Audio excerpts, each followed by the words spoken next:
Ég vil bjóða ykkur velkomin á ráðstefnuna okkar hjá Mentor, það tími fyrir árangur. Sem hluti af íslenska mentorteyminu ákvað ég taka mér það hlutverk í dag að vera ráðstefnustjóri. Grunnskólar í Íslandi á hraðri vegferð og hefur innleiðing á breyttu námsmati og nýrri nálgun verið þyngri en við var að búast. Sumir ákvað að bíða, sjá hvort þetta myndi ekki bara breytast tilbaka með nýjum menntamálaráðherra. En það ekki hægt að treysta það til að stoppa stutt við. Á meðan aðrir fóru á fulla ferð áfram. Við myndum að meta það þannig að allir skólar að sigla í rétta átt. Þó nokkrir sem eiga eitthvað í land. En þetta hefur allt tekið sinn tíma, blóð, svita og tár og þetta 162 mínútur á viku í B-hluta. Við ráðgjafarnir í Mentor höfum þau forréttindi að hitta kennara og stjórnendur alls staðar að og fáum að upplifa að vera hluti af mörgum skólum víðs vegar um landið. Þegar ég byrjaði hjá Mentor get ég sagt ykkur að það var ákveðin skólastjóri sem hringdi. Hann skellti á mig að ég var nýja manneskja og hringdi svo beint í GSM-símann hjá Andreu. Þannig að stundum má segja að samband okkar við skólana sé eins og ágætt hjónaband. Flesta daga hamingjuríkt, suma daga algjörlega óþolandi, aðra daga í aðrar skilnaði, en þá bara gerist eitthvað stórkostlegt og hamingjudagarnir verða fleiri. Við getum verið virkilega stolt af íslensku skólafólki, kennurum sem hafa virkilega metnað fyrir kennslu og að innleiða hæfninám í skólanum. Nota tæknina til að hjálpa sér áfram. Nota tæknina til að miðla til foreldra og nemenda. Það að fara úr því að 9 ára barni fái 7 í stærðfræði, hvað sem það þýðir svo, í að ég sem foreldri geti vitað nákvæmlega hvað hún stendur í hverju einasta viðmiði, hverju atriði. Þetta bylting. Það stórkostlegt að fá tækifæri til að halda ráðstefnu með ykkur í dag. Ég var þann hóp af fólki sem einbeittan áhuga á menntamálum og framtíðinni. Við munum fá nokkur erindi og hér má sjá dagskrána og við erum spennt að byrja. Þannig að fyrstur og svið, það hann Tryggvi, gjörðu svo vel.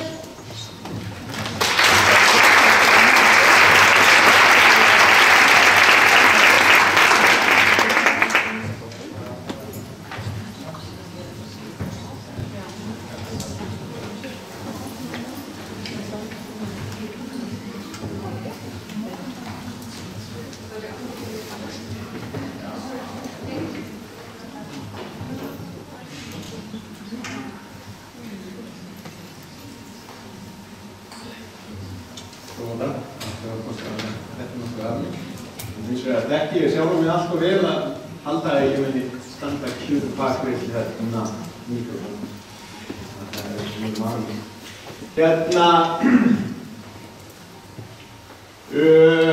Ég líta á það svolítið sem mitt hlutverk hér í dag að vekja spurningar frekar en að svara og helst að skapa smá ónota tilfinningu hjá okkur og svo ætla ég að stinga af og vera í búin. En sem betur fyrir þá held ég að ég nái aftur þetta áður við erum búin þannig að við náum kannski að ræða þetta aðeins frekar. Og það sem ég ætla að tala þetta er alls ekki fyrsta skipti sem ég tala þetta kannski í Hjörlandinu í annars staðar í ræðu eða reiti og það er það sem við kallum gagnauki veruleiki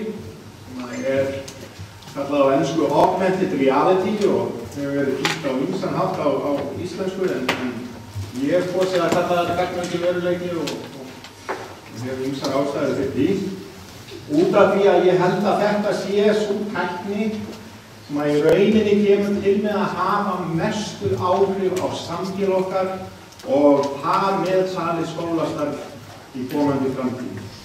Og ástæðan fyrir því bara einfaldlega að það aðalega tvennt. Annars vegar að gagnauki veruleiki gjörbreytir sambandi okkar við umhverfið okkar og umheiminn og hvernig við vinnum með umhverfið. Og í öðru lagi að þá þetta í rauninni ákveðin tækniþróun sem að nýtir allt það sem að verið að þróa allt í kringum. að það sem við köllum gagnaukinn veruleika, að það ekki bara einhver ein tækni, heldur þetta það sem þetta möguleiki sem opnast þegar við förum að nýta snjallsíma, gagnasambönd, myndavélar og alla þá skynjara og tækni sem í snjallsímum þegar við notum þetta saman. Þá þetta möguleiki sem opnast. Og mér finnst tímabært og fannst eiginlega tímabært fyrir ekki minna en 4 eða 5 árum að við þurfum að ræða þetta mikilli alvöru. Hvað við ætlum að gera við þessa tækni? Út af því að þetta eitthvað sem gjörsamlega óumflýjanlegt, þetta mun finna sér leið inn í okkar skólastaf og á meðan við vitum að þetta eitthvað sem að fara að gera. Þá ættum við nú að vera að ræða þetta kannski að meiri alvöru heldur en hefur verið. Þannig að bara af hverju mér finnst ástæða til að ræða þetta, að eins og ég segi, þetta svona ákveðin tækniþróun sem í rauninni sýgur allt í sig. Og tækniþróun að verða svo ör að á meðan við höldum áfram að bíða með þessa umræðu, að þá fleygir tæknin ennþá lengra í rauninni frá okkur og verður alltaf stærra og stærra verkefni fyrir okkur að taka þetta inn í okkar veruleika. Eins og ég segi að mér finnst þetta svolítið merkilegt tækni að þessu leyti að þetta breytir svo sambandi okkar við umhverfið. Og það eiginlega þetta að það sem við köllum umhverfið og ég fer aðeins betur í þetta á eftir, það sem við erum að kalla umhverfið okkar í dag, að það í rauninni samsett af þessum físíska veruleika sem við búum í. Það bara atómin og mólekúlin og allt það og ýmislegt sem tækin okkur í rauninni færa. Að þetta okkar heimsmynd í dag, þetta okkar sýn á umhverfið.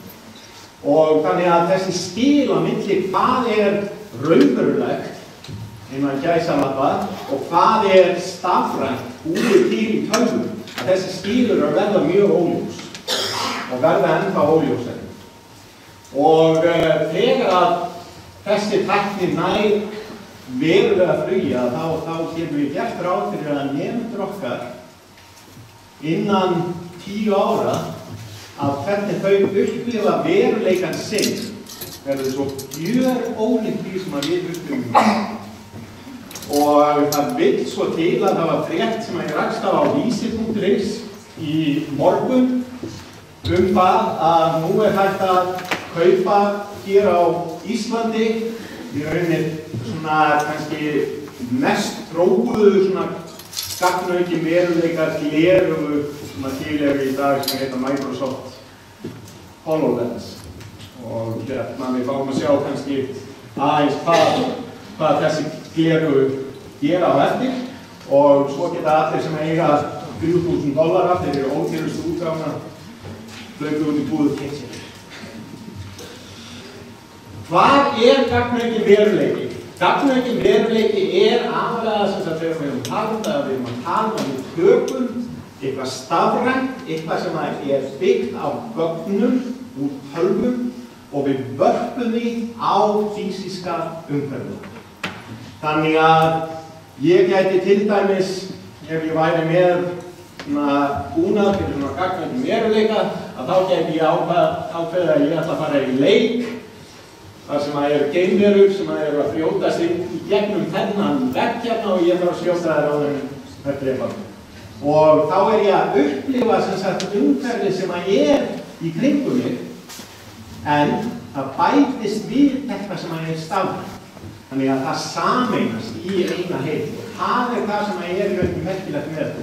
Og þegar við förum að hugsa þetta, sýndarveruleiki í rauninni bara einfalt og ómerkilegt þannig síðan því að það ekkert mál að taka einn veruleika og skipta út fyrir öðrum en að fara virkilega að breyta þeim veruleika sem við erum að upplifa hverju sinni. Það allt annað. Það allt annað. Og þessi gögn sem við erum að vinna með í þessu, þetta geta verið þess konar gögn. Og við getum bara að nota þessi gögn til að búa til einhvers konar yfirlag sem segir okkur eitthvað meira okkar umhverfi. Eins og ég segi, ég held að það er margir sem segja að við sem ennþá að bíða eftir þessum gagnvirkum veruleika og ég held að það sé svona misskilningur. Ég held að við höfum í rauninni verið komin í þetta fyrir löngu og þetta byrjaði af alvöru með snjallsímanum. Að þá strax vorum við farin að gera ýmsa hluti sem að svona frum gagnaukin veruleiki og besta dæmið þetta Google Maps. Og ég vil hugsa okkur þannig að sem sagt fyrir segjum 10 árum og við fórum kannski til einhverju borgar út í heimi sem við höfum aldrei verið í áður og okkur langar til að finna kaffihús. Og við þurfum að lappa þannig til við reykjumst á kaffihús. Síðan kemur þessi tækni og allt í einu get ég bara tekið upp símann þar sem ég og þó að ég sjái ekki kaffihúsið, þá veit ég að það þarna í næstu götu og ég get bara farið þarna. Þannig að við höfum í rauninni víkkað svolítið út hvað við erum meðvituð mikið af umhverfinu okkar án þess að þurfa að upplifa það með svona okkar lífrænu aumu skynfærum. Þannig að þetta það sem að ég myndi kalla fyrsta stigs gagnaukin veruleiki. Og þetta höfum við verið með eins og ég segi, þetta komin allavega hátt í 10 ár síðan að við fengum Google Maps.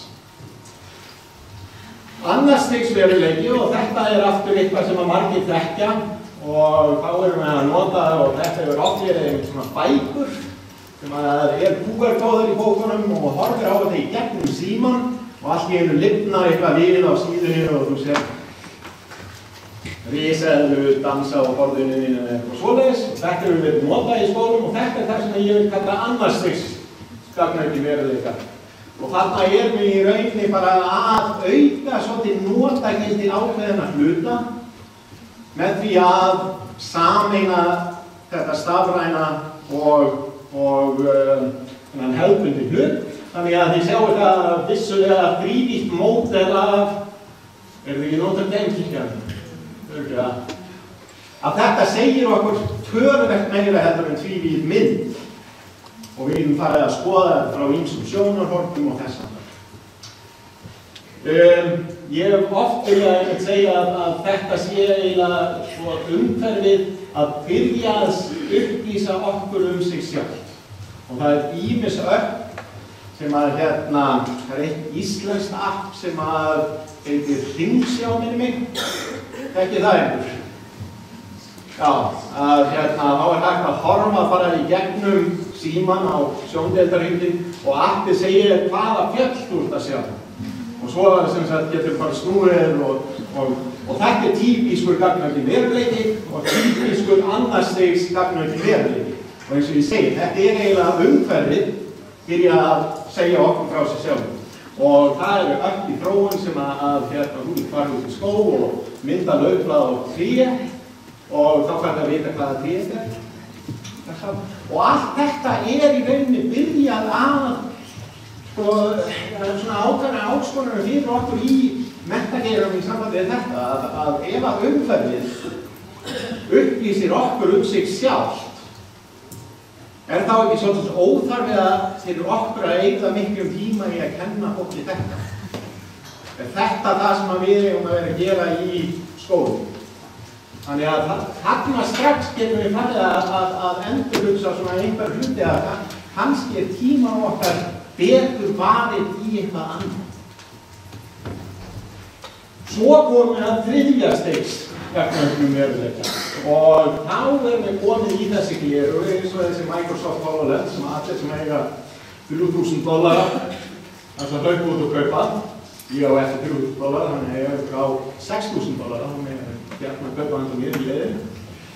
Og þá þetta sem sagt, þetta eru gleraugur og þið sjáu það kannski ekki alveg nógu vel að maðurinn í þetta fremst, hann með svona gleraugur sem að þú horfir á umhverfið í kringum þig í gegnum þessi gleraugur og þá varpast ýmislegt bara í umhverfið sem að þá stafrænt.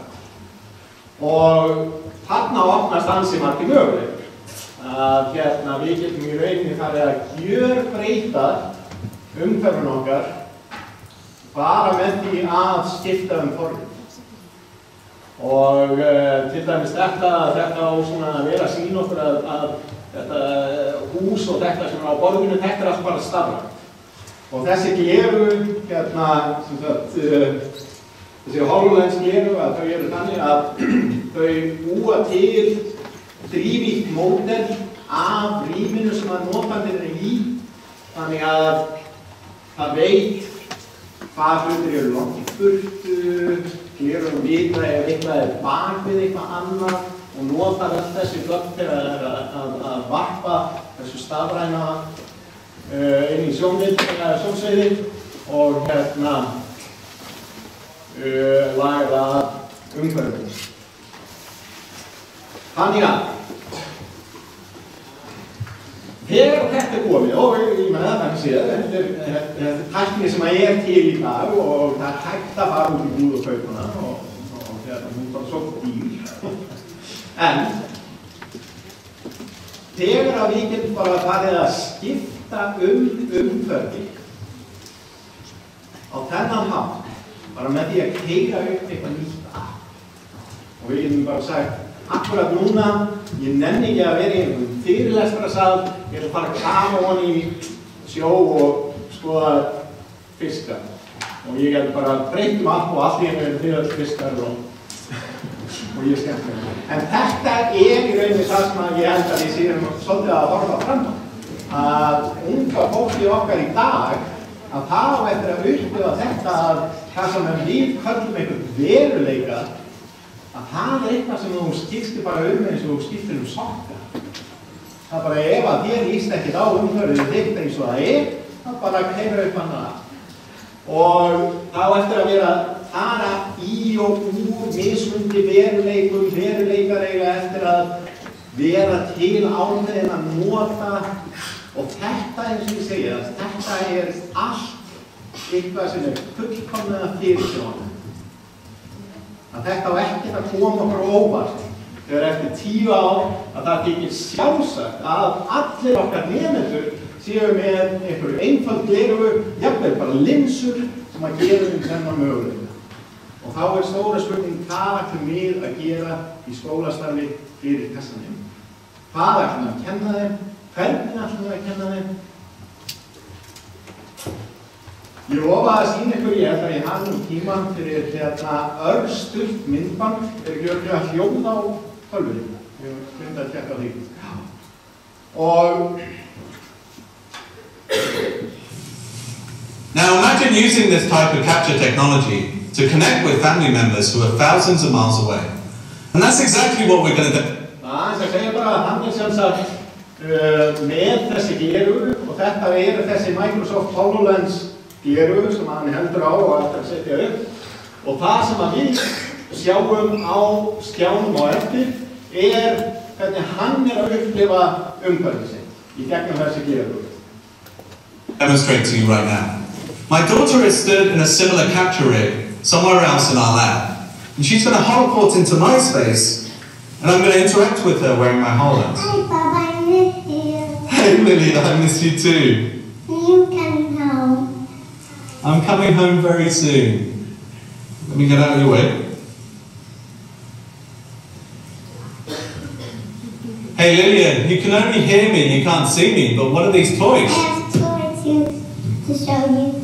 This one is named Elmo. Elmo? And he can sing. He can sing, wow.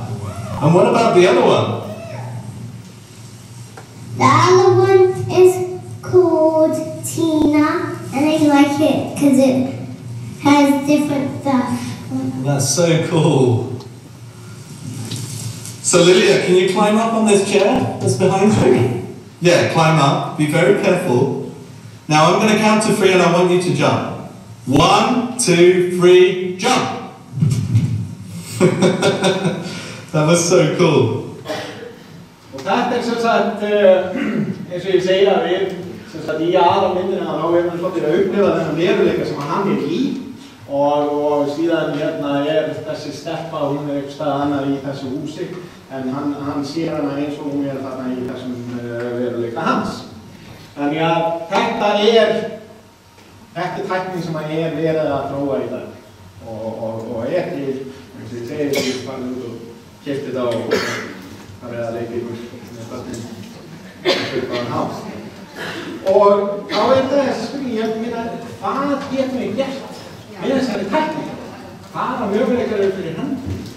Og hvernig í rauninni eigum við að skilja veruleikan nemendanna og hvað þeir þurfa að læra til þess að fungera í þessum margbreytilegu veröld sem þeir eru komin í.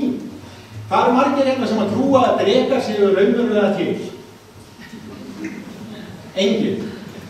Horfði einhver á sjónvarpsþáttinn sem var eftir fréttir í RÚV í gær. Já, að þarna sáum við í rauninni dæmi það að ég held að við séum öll saman því að drekar eru eitthvað til.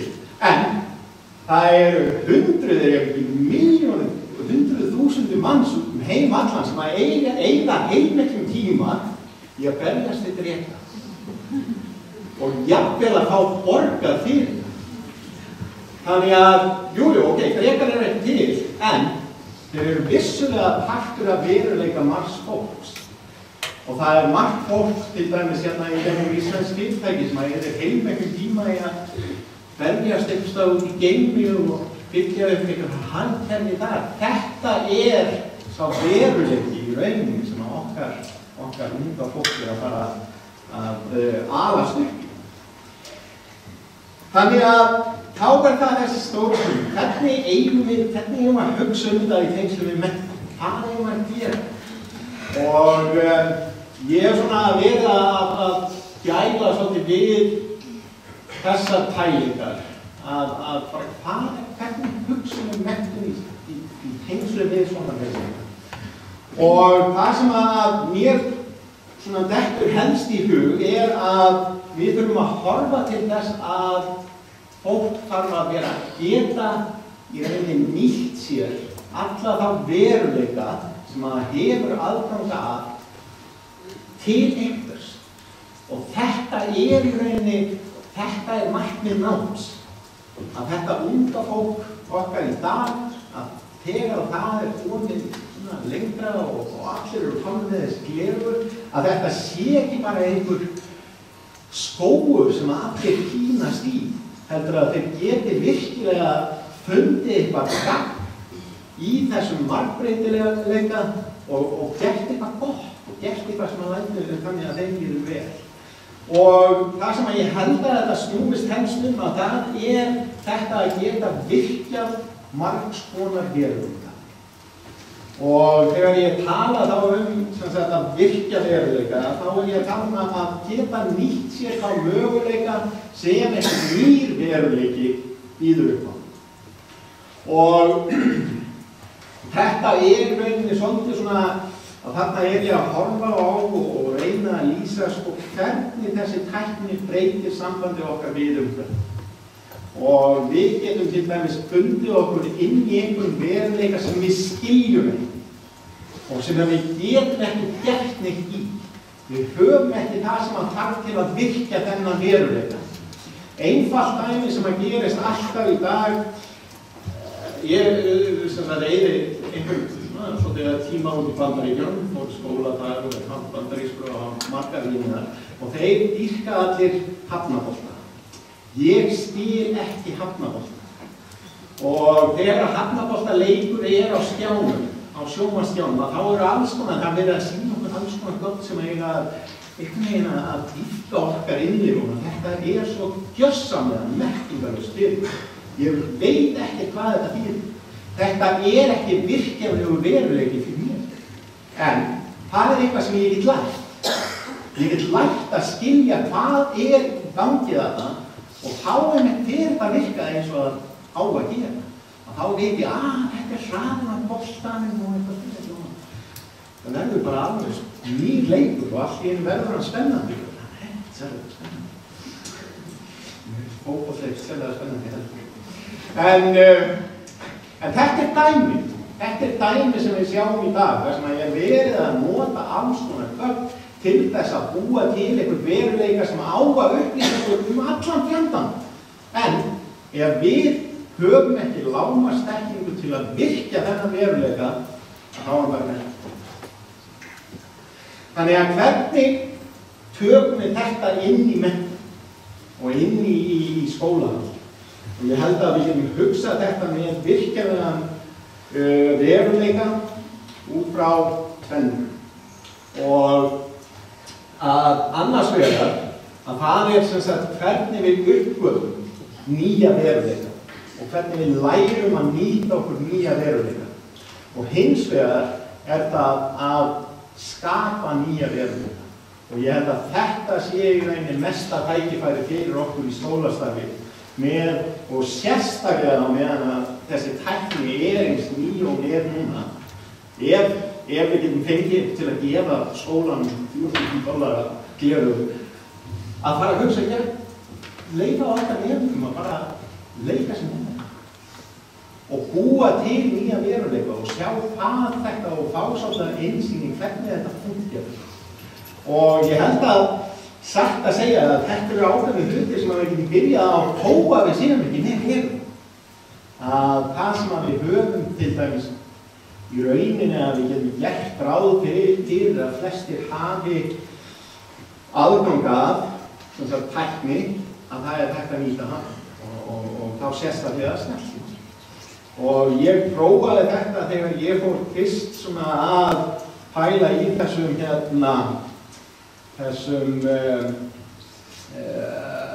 gagnaukna veruleika og það var þegar ég fékk fyrsta snjallsímann minn og það er 10 ár síðan.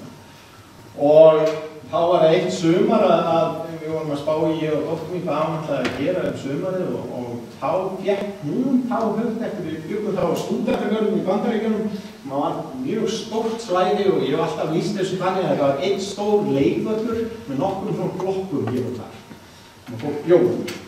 Og það voru leiksvæði þarna út allt og þá datt dóttir mín í hug að kortleggja öll leiksvæði þarna, alla leikvellina. Og þetta vatt svolítið upp á sig og endanum að þá var þetta orðið þannig að hún ætlaði að safna upplýsingum og skrá alla leikvellina, hvað þeir bjóða upp á, hvað börnum þeir henta sérstaklega og síðan ætlaði að setja þetta allt á netið og gera þetta aðgengilegt að þeim. Og við gerum þetta. Og þetta í rauninni fór þá í sér að dóttir mín hún mældi upp alla leikvellina og athugaði út hvað efni þetta rennibraut úr plasti, fær straum af henni, lýrur leikvellur og við settum þetta allt á netið. Þannig að, og settum allt í kerfi sem að hér þá Wikitube og þá gæti í rauninni hver sem var labbaði með framhjá ef þeir voru að leita að leikvelli að þeir gátt farið á og sér hvers konar leikvellir eru. Og í gegnum þetta ferli að þá lærði dóttir mín svo mikið. Eins og ég segi, hún var að mæla og skrá upplýsingar og alls konar. Þannig að ég held að það séu þarna alls konar möguleikar sem að hægt að nýta sér. Og bara, hvað væri einfalt hægt að gera í dag. Til dæmis Google Maps, að það hægt að búa til yfirlag. Að hver sem getur búið til í rauninni eigin útgáfu af Google Maps og sett þau gögn inn í það sem að þeir vilja. Og þá í rauninni, eins og ég segi þetta svona, ef þetta fyrsta stigs gagnaukin veruleiki, að þá eru þau þarna byrjuð að búa til sín eigin veruleika og þetta svolítið svipað á það sem að dóttir mín var að gera. Að setja í rauninni hennar upplifun á allan þessum leikvöllum inn á opinvega og gera aðgengilegt öðru. Eins og þið sjáum ég á falið geimskip.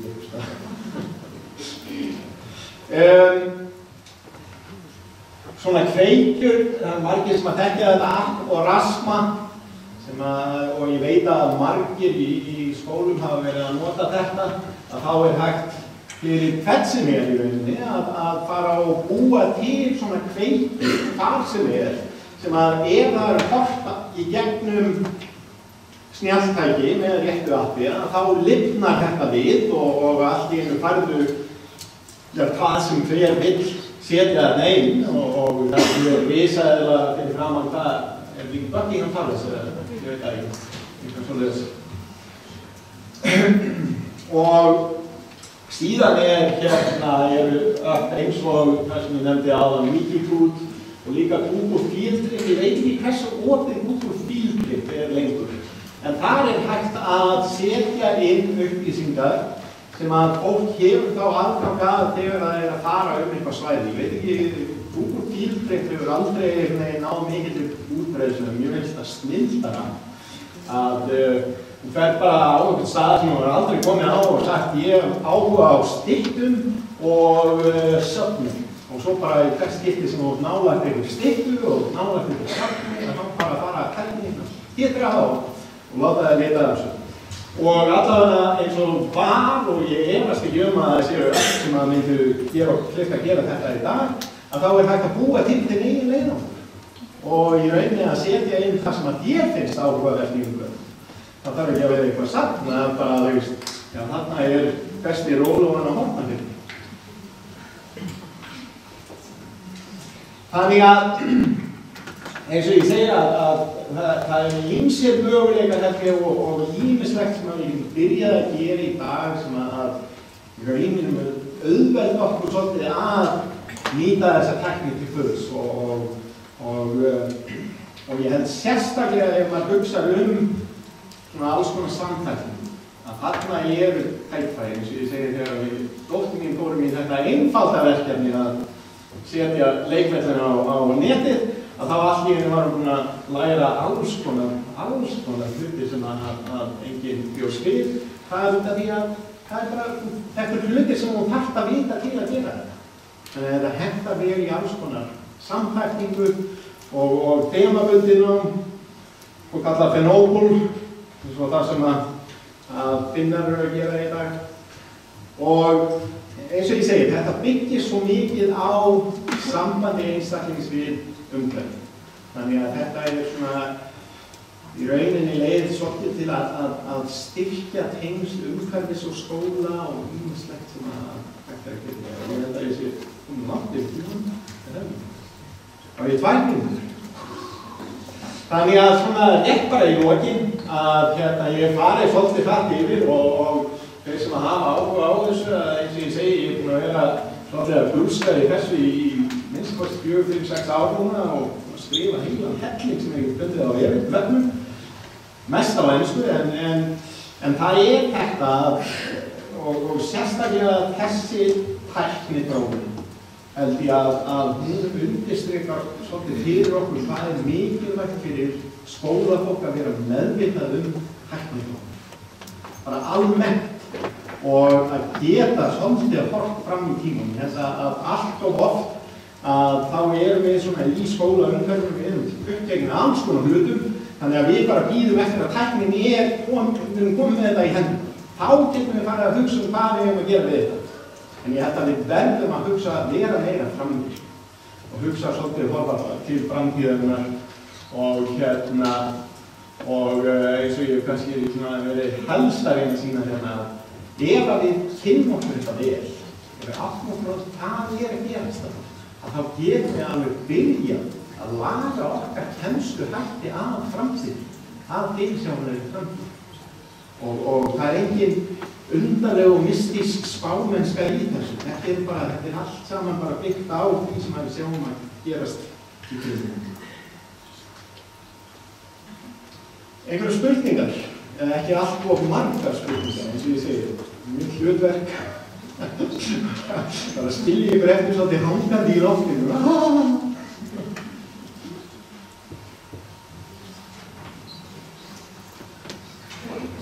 Engar spurningar. Já.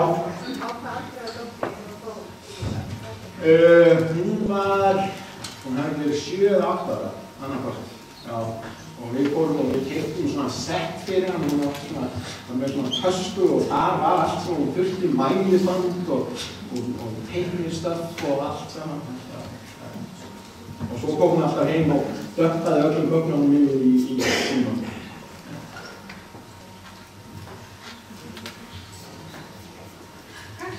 ég bara...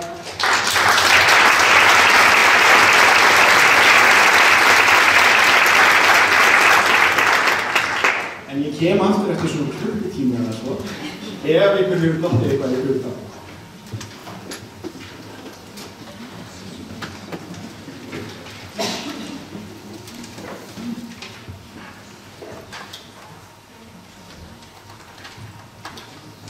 Næst kemur hún Bryndís og hún ætlar að segja okkur bara nýjungunum í mentor.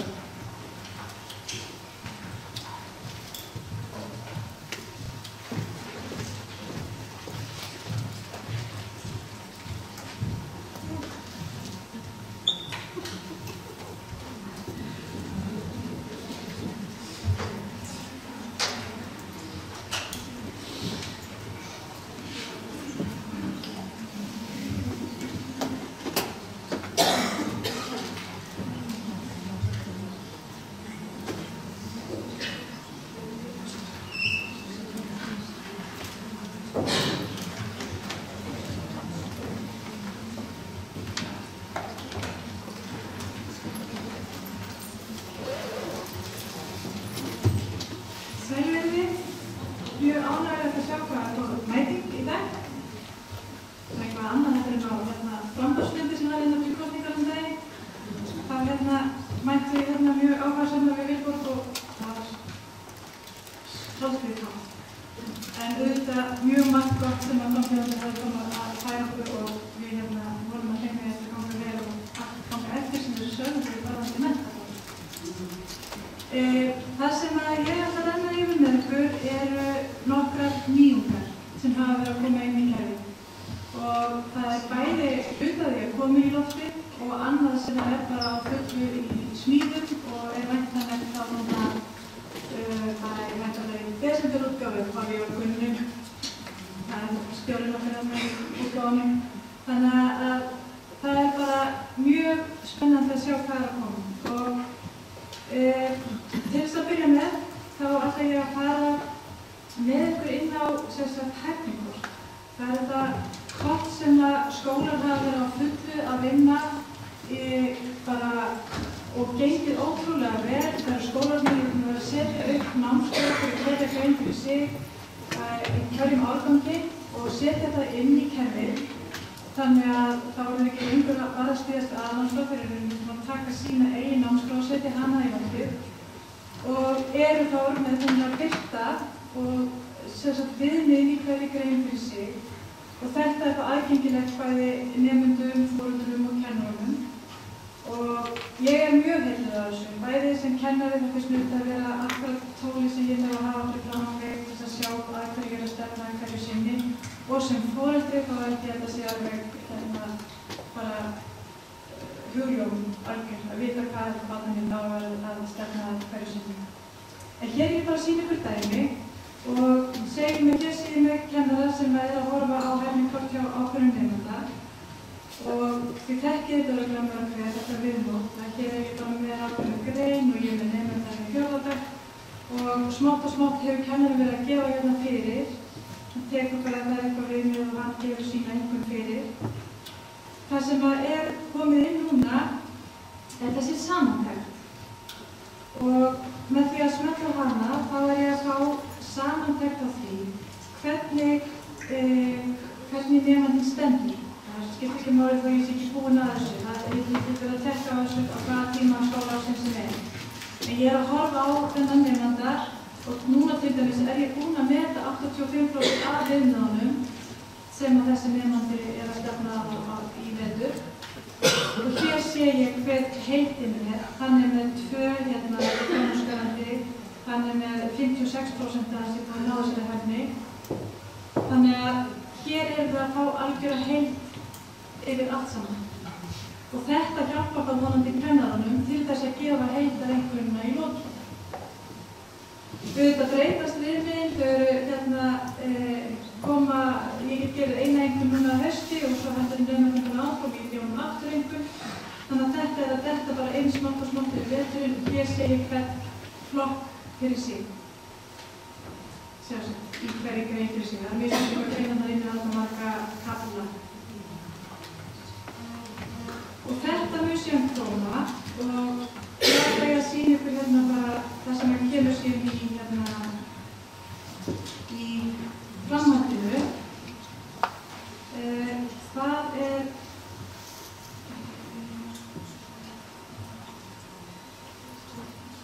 þessi hérna skýrsla sem sýnir mér þá yfirleitt yfir alla greinina. Þannig getur bara kalla fram hana, eða hann Jón eins og ég með hér og tekið hvernig þetta stað fyrir hverju grein fyrir sig. Þetta alveg tilvalið fyrir því bara umsjónarkennarinn að fá svolítið svona yfirsýn yfir það hvað nemandinn staður. Og þetta kemur síðan líka fyrir matsviði. Nú er ég rauninni bara að sýna ykkur metanefnir. Matsviðin verða að koma fram með sama hætti og þá eru þau sett cirka svona, þetta nota á mynd hér að sýna ykkur, það sem að við séum hvað nemandinn er komið með mörg A, hvað hann er komið mörg B, hvað hann sé. Þessa spurningu fengum við mjög oft þegar við vorum að fara af stað og sýna hvernig námsmatið er á 10. bekk. Þá kom alltaf spurningin, já, hvað er svo meðaltalið af ABCD? Og það er alltaf þetta, við vitum það ekki, en það eru viðmiðin mismunandi, þau eru misveigamikil, þannig að það er rauninni bara kennarinn einn og sér sem getur metið það hver endanlega einhvern eftir því hvað hann hefur verið mikið vægi á hverju viðmið fyrir sig, en þetta getur allavega hjálpað honum góða leið að taka á niðurstöðu, endanlega niðurstöðu fyrir einhverjum. Þetta sem þetta ekki komið, ekki þessi skýrsla, en hún er að koma. Þá langar við að sýna ykkur sjálfsmati sem er ekki komið en væntanlegt. Og það gengur þá bara út á það að eins og við höfum alltaf verið að sýna ykkur að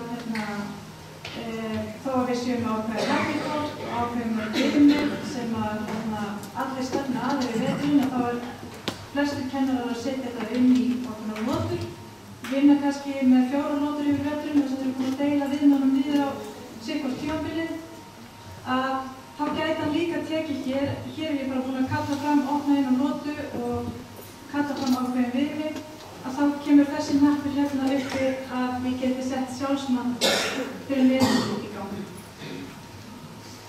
Mjög einföld aðgerð og verður bara lítið mál fyrir ykkur að bara prófa það og kemur loftið. Ég hugsaði þetta líka og tók hérna eina mynd þar sem að ég var að gæla við að þetta myndi kannski leysa svolítið framistöðumatið af hólmi sem er í gamla hlutunum. Að þá varum við kannski bara búin að setja inn námskrá sem að innihjaldi spurningar varðandi líðan og hvernig nemanum gengur. Þá setti ég bara hérna, ég tek eitthvað fyrir greinarnar og svo bjóði ég til margar spurningar fyrir neðan. Allt þetta klassíska, hvernig liður í tímum, hvernig ertu í íþróttum og allt þetta. Og þá var nemandinn með þennan möguleika að geta svarað hverju fyrir sig. Og það mun þá birtast, nú fer ég inn á svæðið nemanda, og sýna ykkur það. Þetta viðmót þekkið þið, þetta er rauninni bara akkurat viðmóti sem að nemendur og foreldrar sjá þegar þeir skrá sig inn. Að þá kemur það þannig inn í námsmatið sem er gráa flísinn til hægri. Þá sjáum við að þar birtist líka þessi sjálfsmatshnappur og nemandinn bara smellir á það og þá sjáum við þessa allar greina þar sem er vinstri og það er náttúrulega mismunandi hvort þessi í hvað grein það er, en hér í þessari stærðfræði er ég með flipa hérna uppi sem fyrir sjálfsmat og þá getur nemandinn smelt á það og þessi litli drengur á að vera dæmi nemanda, þannig að ef ég smelli á byrja að nefna það, þá bara, hann hefur sömu valmöguleika á kennarinn, veist hvort það er grænt, gult eða rautt eða framúrskarandi og síðan getur hann alltaf smellt hérna fyrir ofan stendur sína mann kennara. Ef að kennarinn er búinn að meta þá getur hann skoða það líka. Já, þetta er það ég að sýna ykkur þegar hann smellir á. Hann fær þess að nappa, sömu nappa á kennarinn, getur skrifað umsögn, velur hæfnin á og staðfestur og svo getur hann smellt á að sína mann kennarans. Og þá sér maður hvort þau séu nokkuð sammála eða hver staðan er á því. Þá ætla ég að hoppa aftur yfir í kerfið því það er komið í gagnið. Það eru viðmiðin. Nú bara fer ég inn í námslotunum mínum. Ég er að kenna stærðfræði og ég er búin að setja inn fullt af viðmiðum og ég er búin að setja inn verkefni. Og þið þekkið þetta væntanlega, þannig að nú fer ég bara inn í námsmatið. Og þetta ætti að vera kunnulegt. Hér gátu þið séð bara þetta tákn hérna sýndi öll viðmið sem voru í nótunni. Ég get stökkt á því og kveikt á verkefnunum eða haft bæði kveikt á. Og þetta finnst mér rosalega flott vinnubröð hjá kennurum þegar þeir eru farnir að vinna þannig að þeir eru með ákveðin viðmið sem skólinn er búinn að setja upp og það á að vera þetta sem við erum að kenna í 4. bekk í stærðfræði. Svo fyrir kennarinn að grúska í því hvaða verkefnin ætlar að setja inn og bara þessi hugsun að setja verkefni inn eða vilja setja verkefni inn og tengja það við viðmið finnst mér bara að bera vott mjög flott vinnubröð, fagleg vinnubröð. Og þetta gera kennarar alveg í gríðarverk, við erum búin að sjá það og þess vegna var mjög gott og gaman að geta bætt þessu möguleika við að þegar að kennari er búinn að fara í þessa vinnu og vill fara að meta þá hefur hann kost á því að smella þennan flippa hérna verkefni, velja eitthvað af verkefnunum sínum og þá færa hann yfirleitt yfir þetta er verkefni sem krakkarnir átt að vinna og þetta eru viðmiðin sem ég sagði að væru tengd í. Þetta hjálpar kennaranum náttúrulega ótrúlega mikið líka að þegar hann er að gera fyrir, af hverju gaf hann fyrir? Jú, því hann var með verkefni á bakvið sem hann nefndinni gekk vel í og þá skilar það sér í viðmiðin. Þannig ef ég bara ker hérna fyrir að hann hafi náð þessu, að þá get ég bara með góðri samvisku sett það líka á viðmiðin hér þessi 3. Já. Það er ekki upp á parkinu uppi sína fyrir mat. Nei. Ég er í bara líka demogögnum. Þannig að ég er kannski ekki að sjá alveg.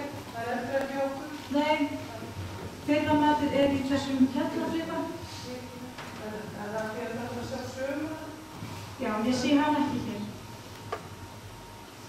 Ég sé hann fyrir ég fer í... Nei. En ef þú ferð og kíkir á hvert verkefni fyrir sig, þá getur þú skoðað söguna á hvert viðmið fyrir sig. Þá getur þú skoðað söguna.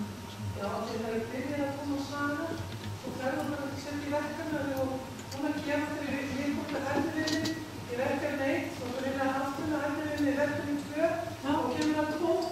Já, það kemur tómt. Þannig að við getum ekki í það að sjá fyrir það mat. Nei, þú getur það ekki. Það er rétt. Þú gæti verið með mismunandi verkefni á bakvið. Viðmiðið er kannski svolítið opið og þú gæti verið með 2, 3, 4 ólík verkefni bara á bakvið. Þannig að það kemur tómt og það er ekki nú skoðið viðmiðið sjálft sem þú skoðar söguna. Og þá þarf það að taka ákvörðun um hvort verkefni var áhrifa meira eða svoleiðis. Já. Þannig að þarna komum við að þessari einingu sem vonandi að nýtast ykkur vel. Það var allavega margir sem biðu um þessu. Þá er það bara eitt enn sem ég ætla að sýna ykkur.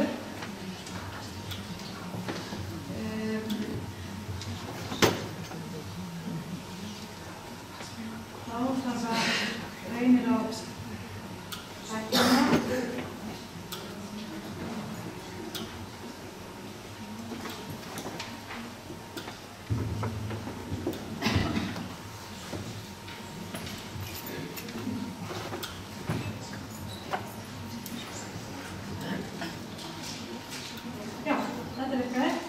Það er appið sem er að fara að koma.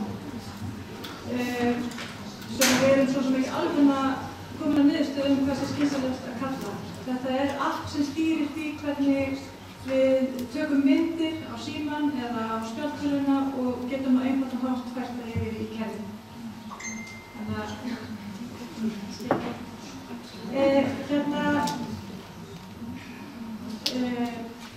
Þetta sem sagt að koma vonandi bara fljótlega, þetta bara fyrir enn okkur grunar og fyrst við bara með það á við hættum það í þennan síma en fyrst kemur þetta sem sagt bara á iPhone og svo kemur það fyrir Android símana en þetta virkar þá þannig að ég sæki mér þetta app sem kennari og býð til iPhone og hér er ég komin inn sem Alma kennari, smella það, slæ inn kóðan minn og feyri það inn. Svo bara tek ég mynd af salnum. Ég gæti þess vegna verið bara í einhverju flottri ferð með krakkana einhvers staðar og bara ekki í netsambandi og búin að taka kannski fullt af myndum og mikið af myndböndum og svona. Þannig að ég kannski býð með að hlaða þessu inn því ég er komin heim eða inn í kennslustofu. Þegar ég er búin að því þá bara fer ég að hlaða upp og það ger ég. Þetta er náttúrulega mjög flókið hjá mér en eitthvað virðist að taka tíma hjá mér núna. Það að gefa þú síma í skóla? Ég gæti ekki með spjaldtölur. Þetta er ekki frekar. Nei. Þetta er kannski eins og maður sér fyrir sig að það eru spjaldtölur til í skólanum og maður reynir að grípa tölvuna með sér þegar það er eitthvað sérstakt í gangi til þess að ná einhverju svona auðvitað. Hér er ég búin að gæti ég bara haka við alla myndirna sem ég vildi taka inn, segi bara ég það done og þá spyr hún að biðja um að setja eitthvað heiti og það. Svo ger ég einhverja umsögn og ok, hún veit að ég setja einhverja námsgrein á þetta, ég get það og fara áfram og þá er það spurningin að velja annarkvort bekkin, bara þetta var 5. bekkur sem ég var með í þessari ferð eða voru það bara nokkrir nemendur sem ég vil að þessi mynd fari á og þá bara næsta. Og þá var þetta farið inn í námsmöppuna hjá þessum 2 krökkum sem ég valdi. Það er já. Ég hefði getað að velja margar og allan bekkin. Þarna get ég verið að velja með kannski einstaklingurinn og bara inn í hans möppu. Og þau hugsið námsmappan, ég er ekkert viss allir skólar sem ég er búin að opna fyrir hann. En það er mappa sem þið getur verið að geyma gögn fyrir hvern og einn nemanda fyrir sig, eins og vitið sem skiptir og svona. Gjör svo vel. Og maður myndir það hvernig gæðu inn? Ég veit ekki, betur já. Og getur það fóru frá tekið myndir og segja þessu tíma? Fólk að tekið myndir? Nei, þetta er fyrir kennara að taka myndir. Það er ekki inn í mappunum hann? Já. Þeir bara hlaðið niður og sér geta sett í. Getur kennarinn sagt þetta bara í sér möppu og sér á þegar þeir að velja út í síma? Inn í þessu sem hann er þetta fer fyrst bara inn í síman. Ja. Þannig að ég reikna með að það sé hægt að hafa það þannig að hann búið sér til ákveðnar möppu og síðan sé það bara hans val hvort hann færi það til á eitthvað svæði, hugsanlega svæði skólans, bara það sem allar myndir eru geimtar, eða hvort hann ræður því alveg hvernig hann færi þetta yfir.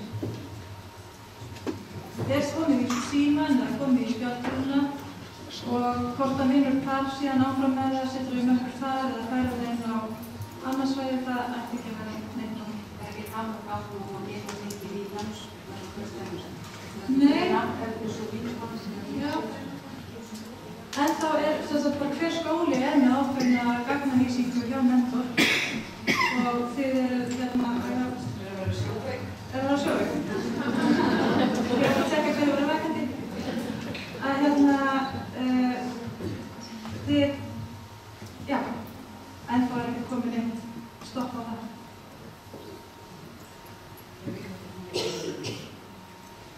Já, nákvæmlega. Þessi sýnisvöld gæti náttúrulega líka verið svolítið svona, ekki bara eitthvað grín og glens eins og ég var að tala um. heldur að þetta væri að tengjast viðmiðum sem nemendur eru að stefna. Segjum ég sé hefði eitthvað í sviðið eitthvað og svo er alveg skur síklu, þá verður það í heimlið nemendur að það náður ára. Það er auðvitað bara mjög flott. Listgreinarnar, prjóna, húan og allt það. Það er sýnir. Safnastu okkur eitthvað gagnast að sjá nemendanum eða er það bara fyrir að reynbóna eftir hvern skóla? Hann er með námsmöppu sem hann getur farið í á milli skólaára. Þess að hann getur flakkað á milli skólaára. Þess vegna er lokið 10. bekk og tekið þá fyrir allt sem er námsmöppuna í þessi 10 ára. Er ósakna að hafa það líka?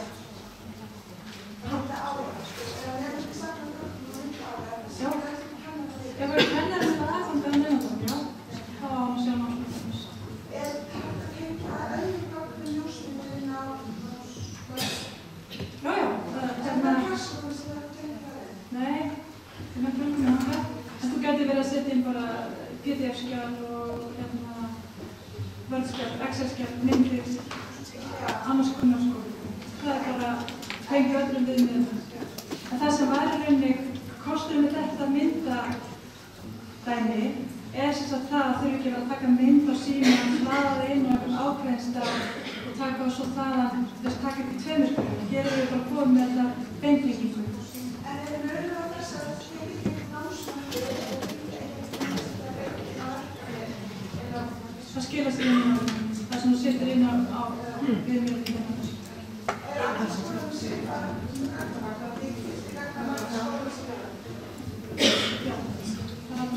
Svo bara kaupa þessi, ef þeir vilja kaupa þetta á okkur eða nýta sér þessa samþættingu við Office og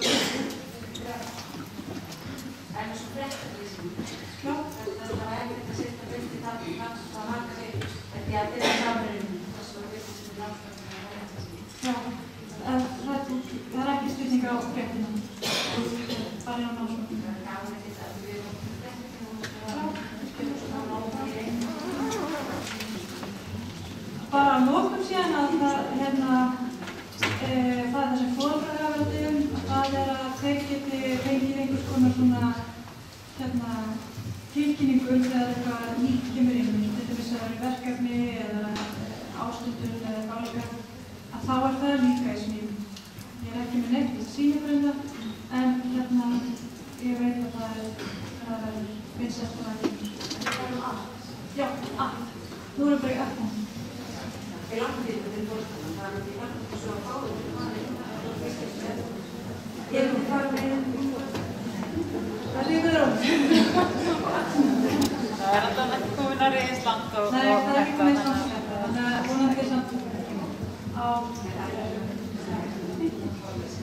Heyrðu, það er ekki fleira, ég veit að sumir foreldrar voru sárir, ég hef ekki talað um þeirra hönnun, en þetta voru frá stærstu breytingarna sem eru að koma í það. Þannig að ég þakka bara fyrir þetta.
Þetta er alltaf mjög lífandi Ég ætla að segja hérna frá mér til að byrja með.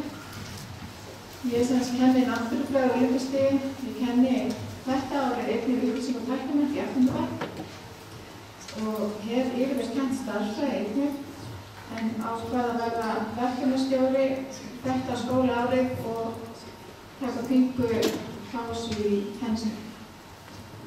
Ég stýri innleiðingunni á nýju námsmati ásamt námsmannsteyminu. Ég einnig mentor sérfræðingur og þetta helst út í hendur innleiðingunni á námsmatinu og svo innleiðingunni á nýja viðmóti mentors. Einnig hef ég stýrt innleiðingunni á spjaldtölvunarnotkun í námi og kennslunotkun undanfarin 4 ár. Við ákveðum að Google Drive skólann okkar fyrir 5 ára síðan og við höfum ákveðið að halda því áfram. Það hefur reynst okkur vel í bæði notkun á nýja viðmóti mentors og líka í innleiðingunni á nýju námsmati. Í Háttaskóla þá vinnum við mikið í teymisvinnu og það hefur gefið okkur rosalega góða raun í innleiðingunni á námsmatinu. Að vinna í teymi það veit að mann styrk, maður ekkert alltaf alveg viss að maður sé að gera allt rétt og hvað þá í ykkur svona nýju og við fundum það að þegar við ákveðum allir unglingastigskennararnir að vera saman í námsmannsteymi, við tömum á síðan og innleiða það saman og fundum við það að það var besta lausnin. Fyrsta árið okkar var frekar snúið. Við áttum til að vera þetta svolítið í neikvæðis gryfju og þá var alltaf einhver í teyminu sem lék pólíunum og reif okkur aftur upp. Við vorum alls sammála því á fyrsta árinu að við þyrftum meiri tíma í undirbúning við innleiða námsmati enda mikil hugsunarbreyting í gangi. Og árið seinna þá fékk ég tíma til þess að vinna aðeins meira í innleiðingunni og ekki kenna eins mikið og það hjálpaði til muna. En það var ekki nóg. Reyndar höldum við líka að þá kom kjarabótin kennari inn í málin og við höldum það að líka kannski haft svolítið áhrif á álag okkur. Það árið. Við fundum við vorum á mjassýtni, hugsunin á nýja námsmatinu var að detta inn en þá kom mentor hlutin. Hann reyndist okkur erfur og þá fékk ég leyfi til þess að fara í meira samstarf með mentor, fara mentor námskeið, verða sérfræðingur. Því það var svolítið erfitt að sitja allir á sittum staðnum í stofunni og allir gera saman og allir að fara í hringi. Þannig ég var send að stað, svo kom ég og kenndi teyminu. Og þá sáum við að teymisvinnan aftur virka svo vel að fá hana styrk. Frá hvert öðru geta labbað í næstu stofu ef ég geta rétt. Þannig ég mæli einhverju með þessu. Það sem teymi gerði á þessu ári, árið 2000, við tókum skref tilbaka í þróunni. Okkur langaði rosalega mikið að innleiða nýja námsmatið í allt unglingastigið og áramót sáum við þetta reyndist okkur á mig. Þannig við ákváðum að taka skref tilbaka og einbeitum okkur að stíla 10. bekknum vel á okkur. Ég í náttúrufræðinni og íslenskukennarinn okkar ákveðum að halda námsmatinu áfram nýja og innleiða í 8. og 9. Þannig að bæði foreldrar og nemendur í þeim árgangum fengu líka pingu innleiðingu, pingu svona aðlögun. Við settumst niður sem teymur og settum okkur á megin áherslu, hvað ætlum við að stefna með nýja námsmati, hvað það sem við viljum hafa sem markmið. Við höfum þetta alltaf sem leiðarljós þegar við erum að vinna að einhverju í innleiðingu. Það skýrasta sem við viljum að koma fram að áhersla er lögð á hæfni nemenda. Það tók okkur pingu tíma aftur að það verið að tala um hæfni. Við erum öll búin að vera að kenna í Íslands íþróttasteymi í nokkur ár og við höfum lagt mikla áherslu á þekkingarhluta nemenda. Verkefnin, matstækjum okkar hafa alltaf verið að kanna þekkingarhluta, en kannski ekki verið að meta eins mikið leiknina. Núna fer öll okkar vinna í að finna út matstæki sem heitir hæfni og þekkingu ásamt leikni. Og það er sú sýn sem við viljum að sé svo skýr. Og við viljum að sé skýr nemandanum svo að hann verði öruggari í námi sínu, svo hann þekki sína námsleið og líka svo hann viti af hverju hann á að stefna. Við þurftum einnig að finna meira gegnsæi í námsmatinu. Við höfum fundið undanfarið 2 ár að skilaboðin voru ekki nú skýr frá okkur til foreldra hvað við erum ætlast til að þeim og einnig barnanna. Þar kom mentor inn og hefur reynst okkur afskaplega vel. Þau eru mjög duglega að taka móti í rauninni hluta frá pöntun eftir pöntunarlisti þar sem hringdi mig yfir þennan hatt og þá hringi ég Bryndísi eða Andreu og spyr hvort það sé hægt að þróa þetta. Og þegar við áttum frá því að við erum að þróa mentor með þeim, þau eru ekki að þróa þetta fyrir okkur, þá breyttist líka vinnan okkar minni. Við erum þolinmóðari. Við hættum að barga á mentor.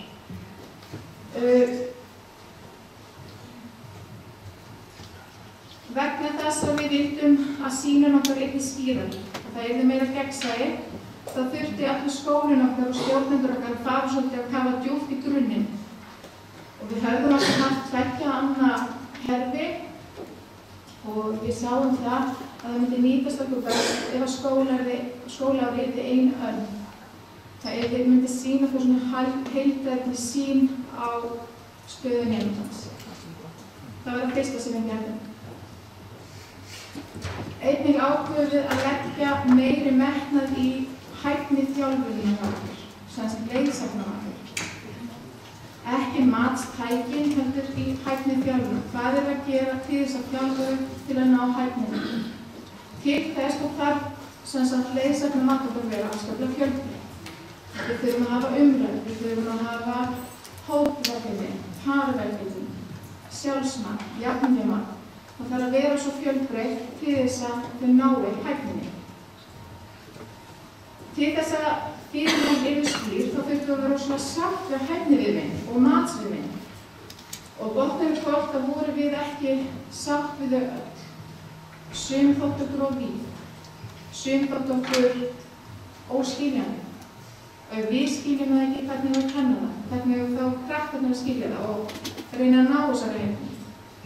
Þannig að við fórum út í það að búa til okkar eigin svona viðmið. Við ákváðum að skýra þau skólaviðmið. Mentor aðstoðar mikið í því og ég fekk að læra að setja þetta inn á mentor sjálf.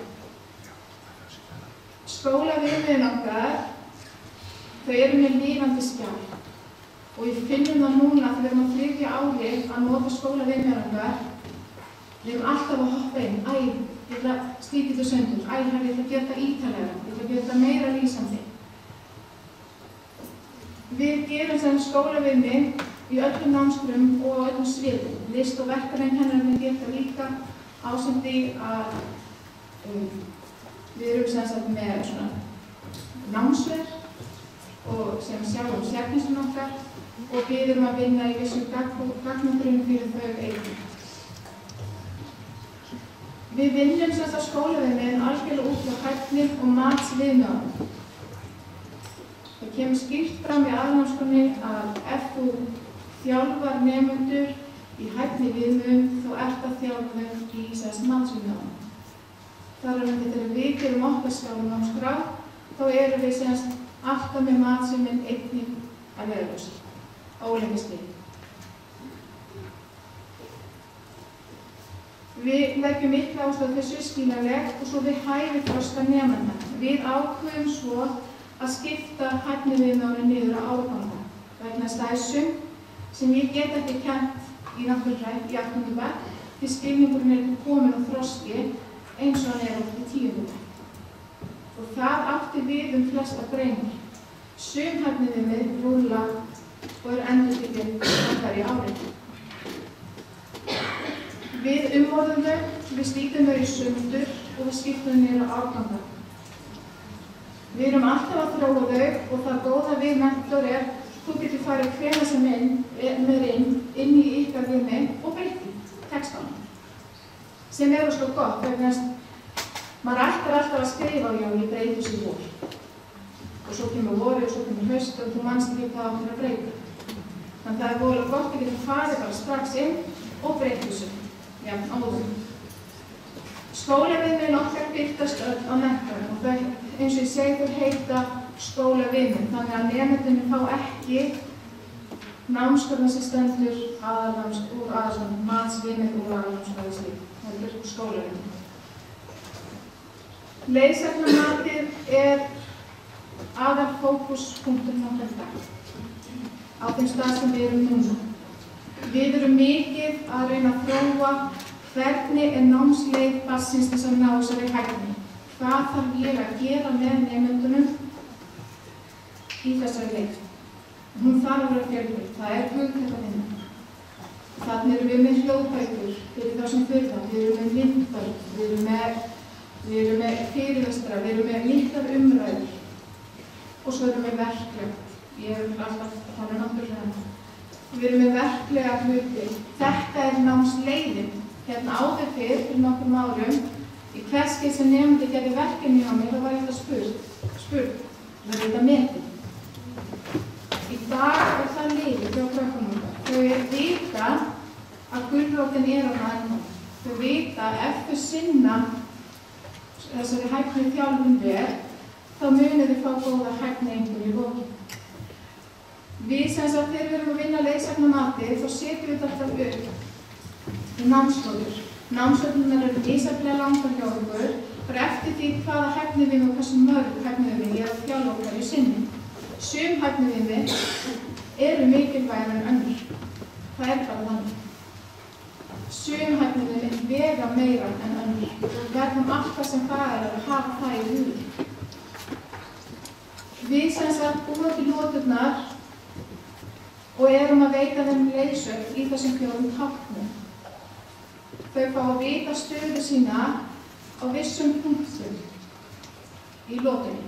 Það er misjafnt hvenær og hvaða verkefni við notum til að sýna þeim hvar þau eru stödd og þau eru vel kunnug þessu mati vegna þess að það er mjög lýsandi í orðum. Þau vita það ef þau fá gulan að ég er að fara að læra framsögn, ég þarf að standa frá spegil heima, ég þarf að standa beinn í baki. Einn er alltaf núna með teygju í hárinu, hann heldur hans skýrmarkari, að hárið ekki fyrir honum. Þetta er svona hluti sem ég var ekki séð áður í stofinu minn, en þetta það sem að gerast. Þegar við erum út á loturnar, þá setjum líka það markmið að þetta ekki spurning magn á verkefni, eða spurning magn á lotur. Það frekar gæði. Hjá mér ég með 5 lotur yfir skóla árið. Þær eru misjafnlega langar hjá mér. Það fer bara eftir hvaða verkefna Ég mun sýna ykkur eitt verkefni sem eftir. Þessar lotur, þegar ég að meta þær, þá ég alltaf með 1 matstæki í lotur. Nemendurnir labba inn í kennslustofuna mína, alltaf gulir. Það hafa allir tækifæri. Það þarfnast allir þjálfunar og það geta allir gert betur. Nemendur hefur þennan tíma sem lotan sett á til þess að sýna mér hvað hæfnan hefur. Hann ber ábyrgðina á því. Ég hendi hann verkefni og alls konar hluti til þess að þjálfa hann og hann fær tæki til að sýna mér þessa hæfni. Ef hann sýnir mér á þessari leið að hann orðinn græn, hann komið með hæfnina, þá fer ég í æfættu minn og ég gefa hann græn. Ég þarf ekki próf til þess að staðfesta. Ég sem fagari, ég sé það í kennslustöðum. Ég hef einnig séð nemanda sýna mér hæfni í tíma, taka svo munnlegt próf og fá gulu. Og ég sem fagari, mér datt ekki hugur að veita hann gulu. Ég hafði séð það í tíma þegar ég náður. Hann var með hæfnina. Og ég leyfi mér það. Ég með þetta svona. En í lokin alltaf matstæki þar sem börnin fá alltaf tæki til að sýna hæfnina. Þau þurfa líka að sýna mér að þau séu ekki verðina. Þú ert gulur ef þú sýnir mér ekki hæfnina. Þú skilur ekki verkefni, tekur ekki þátt, þú ræðir ekki, tekur ekki þátt í tímanum. Þá augljóslega ert að sýna mér að þú getur þetta. Þú ert ekki að ná þessu hæfninu. Þá færðu rauðan. Og þá auðvitað ábyrgðin mín, aftur. Og þetta spjallir við nemendur. Þetta eru aldrei margir nemendur en þá finnum við til þess að hann getur kannski seinna fengið sama hæfninu og sýnt bætta hæfninu. Svo náttúrulega þessi frábæri blái þetta bláa tákn, það er fram úr skaranum. Þetta tákn hefur, þetta er ótrúlegt að sjá þetta. Við erum að upplifa þvílíka hluti í kennslunum. Við vorum alltaf með marki hér og krakkarnir voru hér. Svo kom blái þátturinn, A-hlutin, eða A-hefni. Og maður setti marki hérna. Svo við erum alveg á fullu, allt af þeim langásum. Og það er, ég er að heyra krakka því með verkefni gangi heilt klífurinn. Við erum að fara á fyrirlestra hjá næringarafjörn til þess að reyna þá. Þeir vita að þeir eru svona, þá maður að segja, aha-fækni, svona moment. En það sem gerist eftir námstöðunar, eins og ég segi, það eru reynum hafðar 5-7 námstöður, ekki mikið meira. Þá raðast alltaf matið inn á hæfnigrátt nemandans. Og það er svo frábært. Þau eru svo duglega að fara inn á hæfnigráttin sín og skoða hvað er framöndan, hvað er eftir að læra, hvað er í búinu og slíkt. Þegar við erum sem sagt búin, önnur er búin og við ætlum að fara að gefa þeim hæfni einkunn í lokin, að þau fá ekki einkunnir fyrir verkefnið okkur, þau fá einkunn, hæfni einkunn í júni. Þau fá reyndar stöðumat í janúar og gefa þeim bókstaf. Þetta er staðaðinn við hvað ég hef verið að þjálfa, hvað hæfni við höfum verið að fara í og þú hefur tækifæri kannski í sömu hæfni við að gera betur, kannski ekki fyrir á næsta ári, en þá veistu stöðuna. Þegar, ég hendur sér inn í morgun. Ég hugsa með mér, hvað er það sem ég myndi vilja vita og sjá sem kennari? Það er hvernig ég meti tíma eða ekki. Þetta virðist vera svo tímafrænt. Þegar við erum að meta matstækin okkar, matstækin eru kannski ritgerðir eða jafnvel kaflapróf eða hópverkefni eitthvað, framsæknarverkefni, þá erum alltaf með við erum með matstæki og alltaf með matsramma við hliðina. Og við birtum matsramman fyrir nemendurna líka upp á lóknum, þannig að þau viti hvernig ég ætla að meta svo í lokin. Og matsrammarnir eru hvað er það sem við erum að vinna í núna, allir kennararnir hjá okkur, að búa til góða matsramma. Þeir eru pottið ekkert æðislegir, en ég ætla samt að sýna ykkur á. Og samstarfskennarinn mínir ekkert alveg ógeðslega glaðir að ég sé að sýna ykkur á, þannig þið verður bara að taka til þess, þetta er þróun, en við ætlum ekki bara að feila. Þetta er til dæmis matsrammi sem íslenskukennarinn okkar gerði í samt framsögn. Hún er semst að kenna, hún er framsögnarlotu og er með alls konar flott verkefni, krakkar mann heyrða. Það er aldrei gaman í framsögn í íslensku orði. Maður er að heyra þau svona, það er alltaf þessu viðhorf í gangi.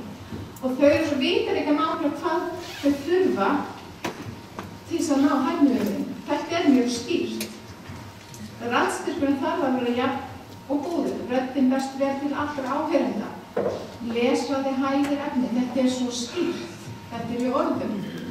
Og eins og ég segi, þau eru byrjað að æfa sig fram að spegli. Þau eru í frímyndum standa við fyrir fram hvert annað að æfa sig. Þjálfa sig, þau vita það er að koma að mati. Þetta er svona eitt dæmi. Annað dæmi er í ensku. Hún er með ritun. Og þetta eru skólaheiminn sem hún er að þjálfa. Og svo átti það að skila held í búkrifort, minnum mig, hjá henni. Og þá var þetta sem nefndi þurfti að hafa í búkrifortinu.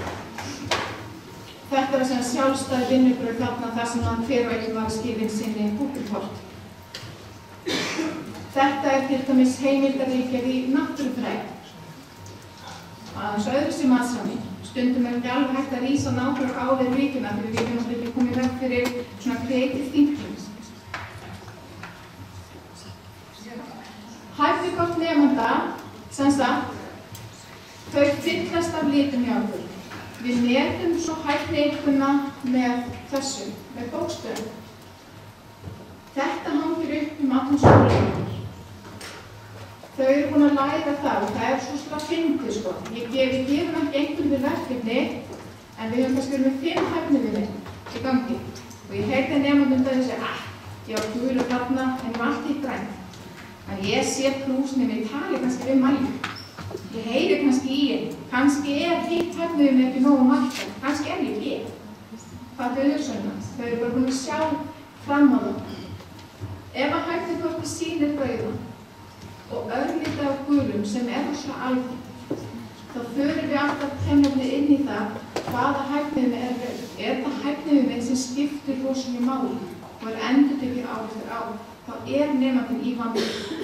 Þá raunsætt mat nemandans D. Og það hagur nemandar sem fá raunsætt mat.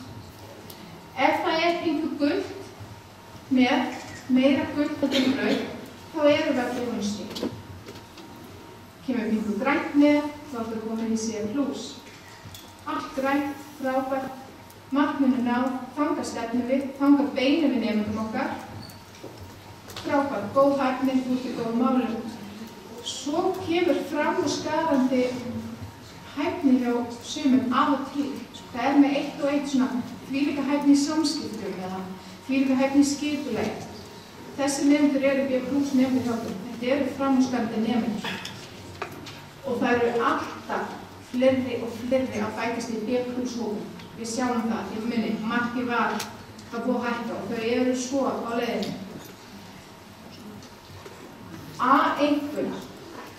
A-hæfni er afskaplega mikilvæg einhvern að hafa í grunnskóla í dag. Alltaf þegar við erum með einhver verkefni eða matstækin okkar alltaf með eitthvað til þess að fiska út A-hæfni nemandans. Vegna þess, þú ert með nemandi í ensku og hann með A-hæfni í 9. bekk. Hvað það að segja okkur? Það að segja okkur, við höfum ekkert meira fyrir því að þjálfa, þú ert velkominn í framhaldsskóla.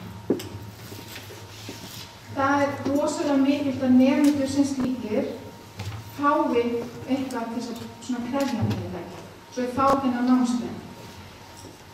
Þetta höfum líka fundið fyrir núna, við erum öll sammála fyrir unglingastiginu, við rættum þetta mikið mjög. Eftir síðasta ár, þá finnum við það að okkur finnst við að skila nemendum betur inn í framhaldsskóla. Við erum að setja þau inn á rétta staði. Við erum að fara inn í þrep 1, stig 2, vegna þess að þau þurfa einn undirbúningsáfanga í stærðfræði. Áður en fara til þrep 2. Eru það kannski útskjóðst 3,5 ári í staðan fyrir 3.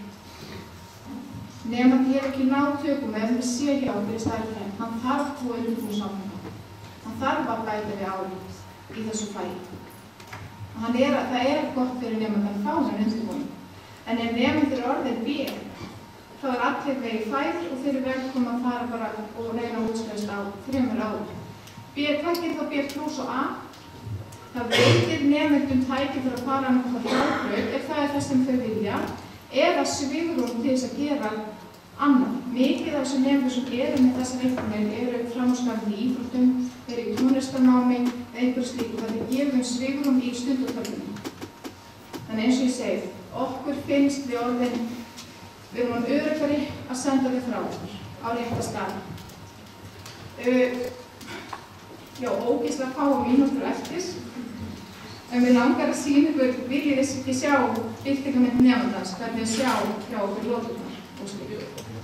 Það ekki svolítið gott.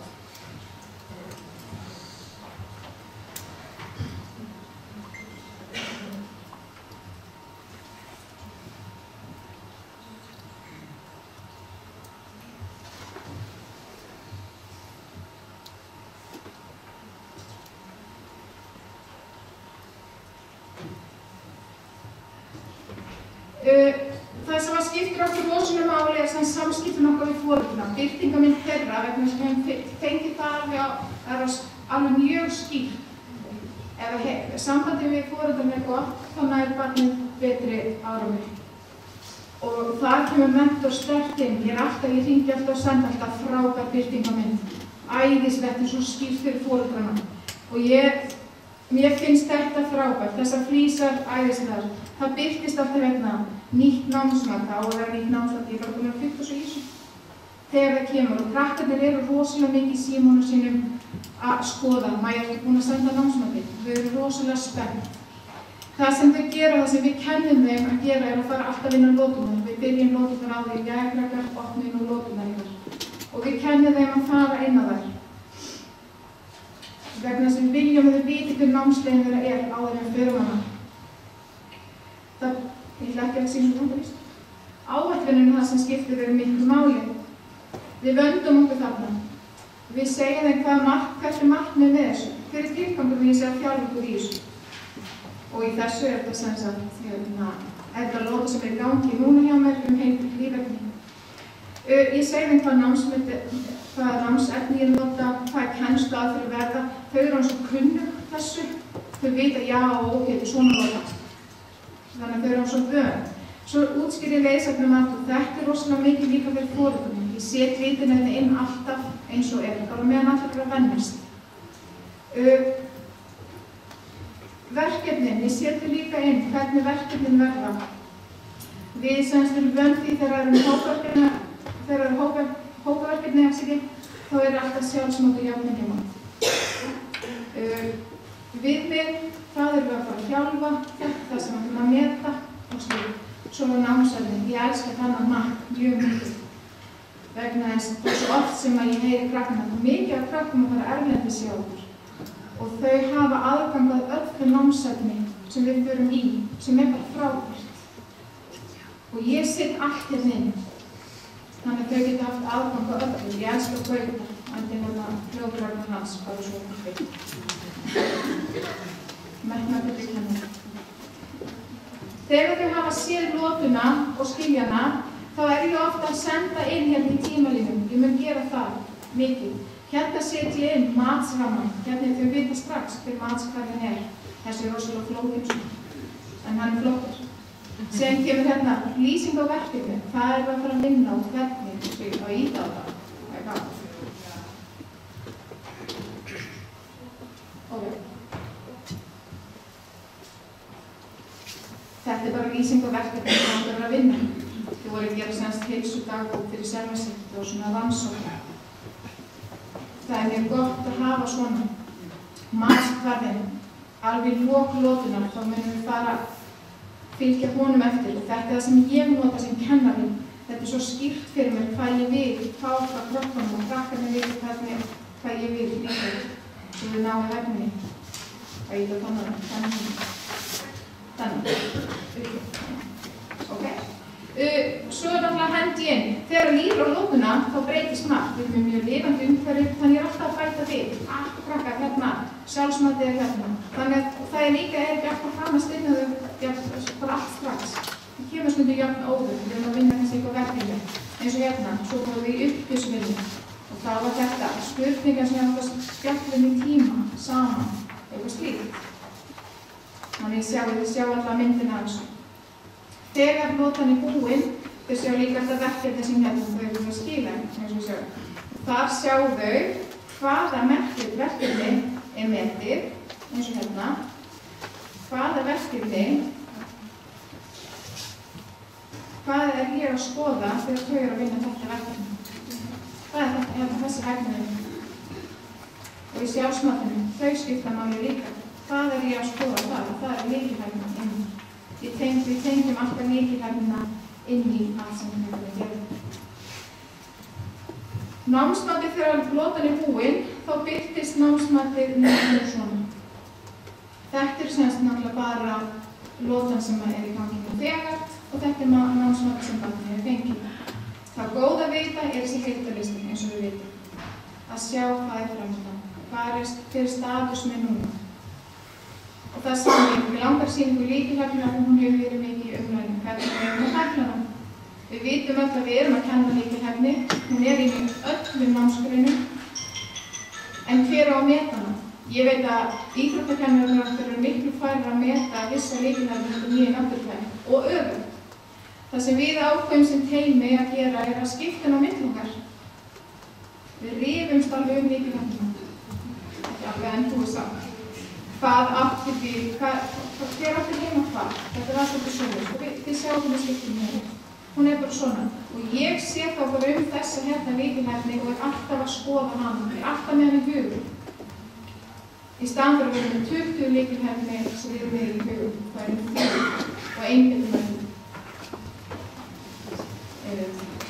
Slant, sko. Ég alveg mór. Ok. Æði afsækið. Jæja. Þetta sem birtingamyndin þeirra. Ég talaði við krakkana, bæði krakkana og sem sagt teymið mitt og krakkarnir voru með okkur inn í þessu líka, mikið inn í innleggingarnar. Við erum alltaf að spyrja, hvernig líður ykkur, hvað finnst ykkur, hvað getur við gert betur? Og þau eru mjög duglega að svara þeim sem ég er mjög þakklát fyrir. Þetta er það í samantektinni, þetta hefur reynst okkur vel, þessi atriði, eins og ég segi, við erum hálfnuð, en við erum spennt loksins fyrir því sem við erum að gera, við erum jákvæðari og mér langar að sýna ykkur af hverju. Ég væri ekki hérna í dag nema því að nemendur mínir, þeir vilja svo mikið að ég segi frá þessu. Þannig að ég stóð upp einn daginn, ég er semst með 10. bekk hjá mér núna sem ég hef kennt í 3 ár. Þau eru semst búin að vera með mér í þessari leið allan tíma. Og þetta eru skemmtilega krakkar. Þau eru sko með skoðun á hvernig námsvík á að vera. Og þau vilja sko alls ekki fara tilbaka. Og ég á að passa upp á það verður ekki gert. Þannig að ég bað þau að gera eitthvað fyrir mig svo ég geti syngt. Við ætlum semst að sýna foreldrum nýja námsmann á semst svona kynningarfundi hjá okkur. Og þau bjuggu til myndband. Ég ætlaði fyrst að stýra því, en svo sá ég eftir ekki von. Ég fylgist með ykkur, ég reyna að passa upp á blóðsýtti og eitthvað. En þau voru rosa klár. Þau bjuggu til spurningar og svo svöruðu. Þau voru reyndar svolítið að stýra hvort þau eru svörum og svona. En voru gaman að fylgjast með þessu ferli. Þannig ég ætla að leyfa ykkur að sjá. Þau reyndar vildi ekki sýna ykkur allt. Þannig að þau bjuggu til annað. Það þau vissi ég var að koma hingað. Þannig að þið fá að njóta.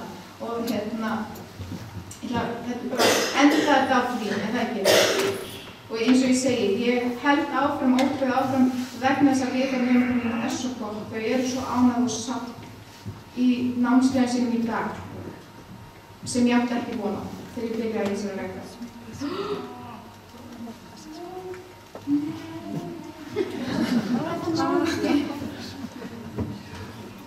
Hvað er ég að gera? Jó, en það gerum við. Jó. Gerum við. Þetta er takk fyrir.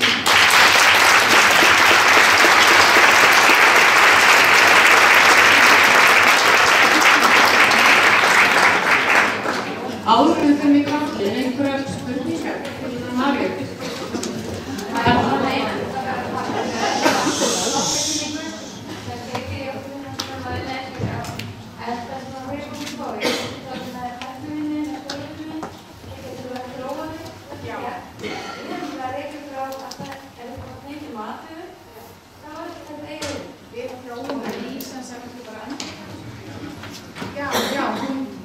Hún er að tala vegna þess að við erum alltaf jafn óðum að breyta skólaviðmælum okkar.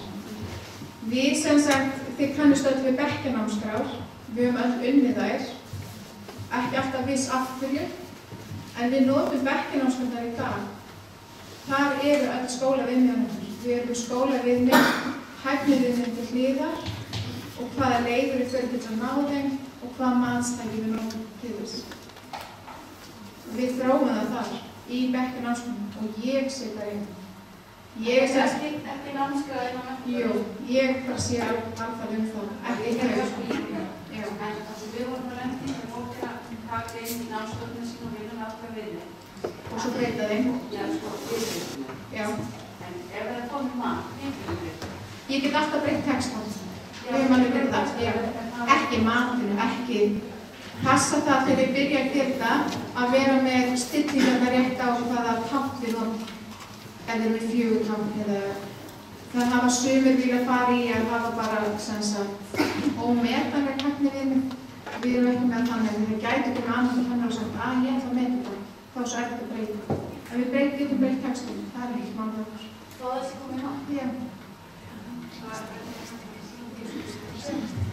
Það er þess að við erum að slíta því sundur. En þá semst erum við enda kannski með, ég veit hvað það meina, að við sögumhæfniðum erum kannski að meta tvenntleik, eins og kannski hugtök og heitið. Og þú ætlar bara að meta hugtök. Ekki svo leys. Nei, þá ég skal tala um. Fleiri spurningar? Ef ekki, þá sé bara bjóður bara að koma í rættu hér. Við tökum okkur til í nýstöðu. Jæja, við ætlum bara að byrja aftur. Við náðum myndbandinu frá henni Maríu. Þannig að ég ætla að fá að setja það bara í gang. Ána næstu síðan. Ég er miðkvöldið frá nefnum. Mér finnst þetta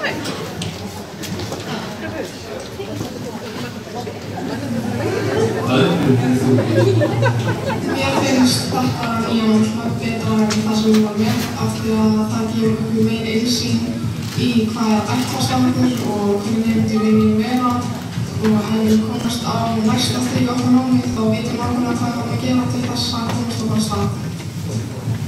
Hvaða stig er það mikilvægasta námsmat? Þessi hver Það er mikilvægt að lýsa svo við vitum hvað er hægt að stýra okkur. Og mér finnst mjög gott að geta fara sem mentor og sé hægnum mér að fara í hverju færi. Hvað er námsmat? Það metir hægni nemanda. Það er gott að leita í bókstafi til að sýna hægnum.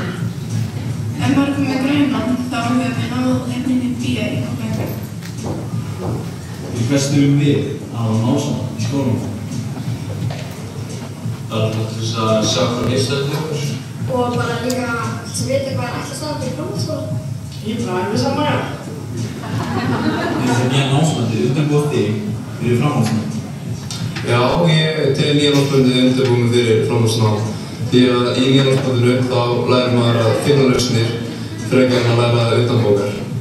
Og svo lærir maður að vinna með hóp.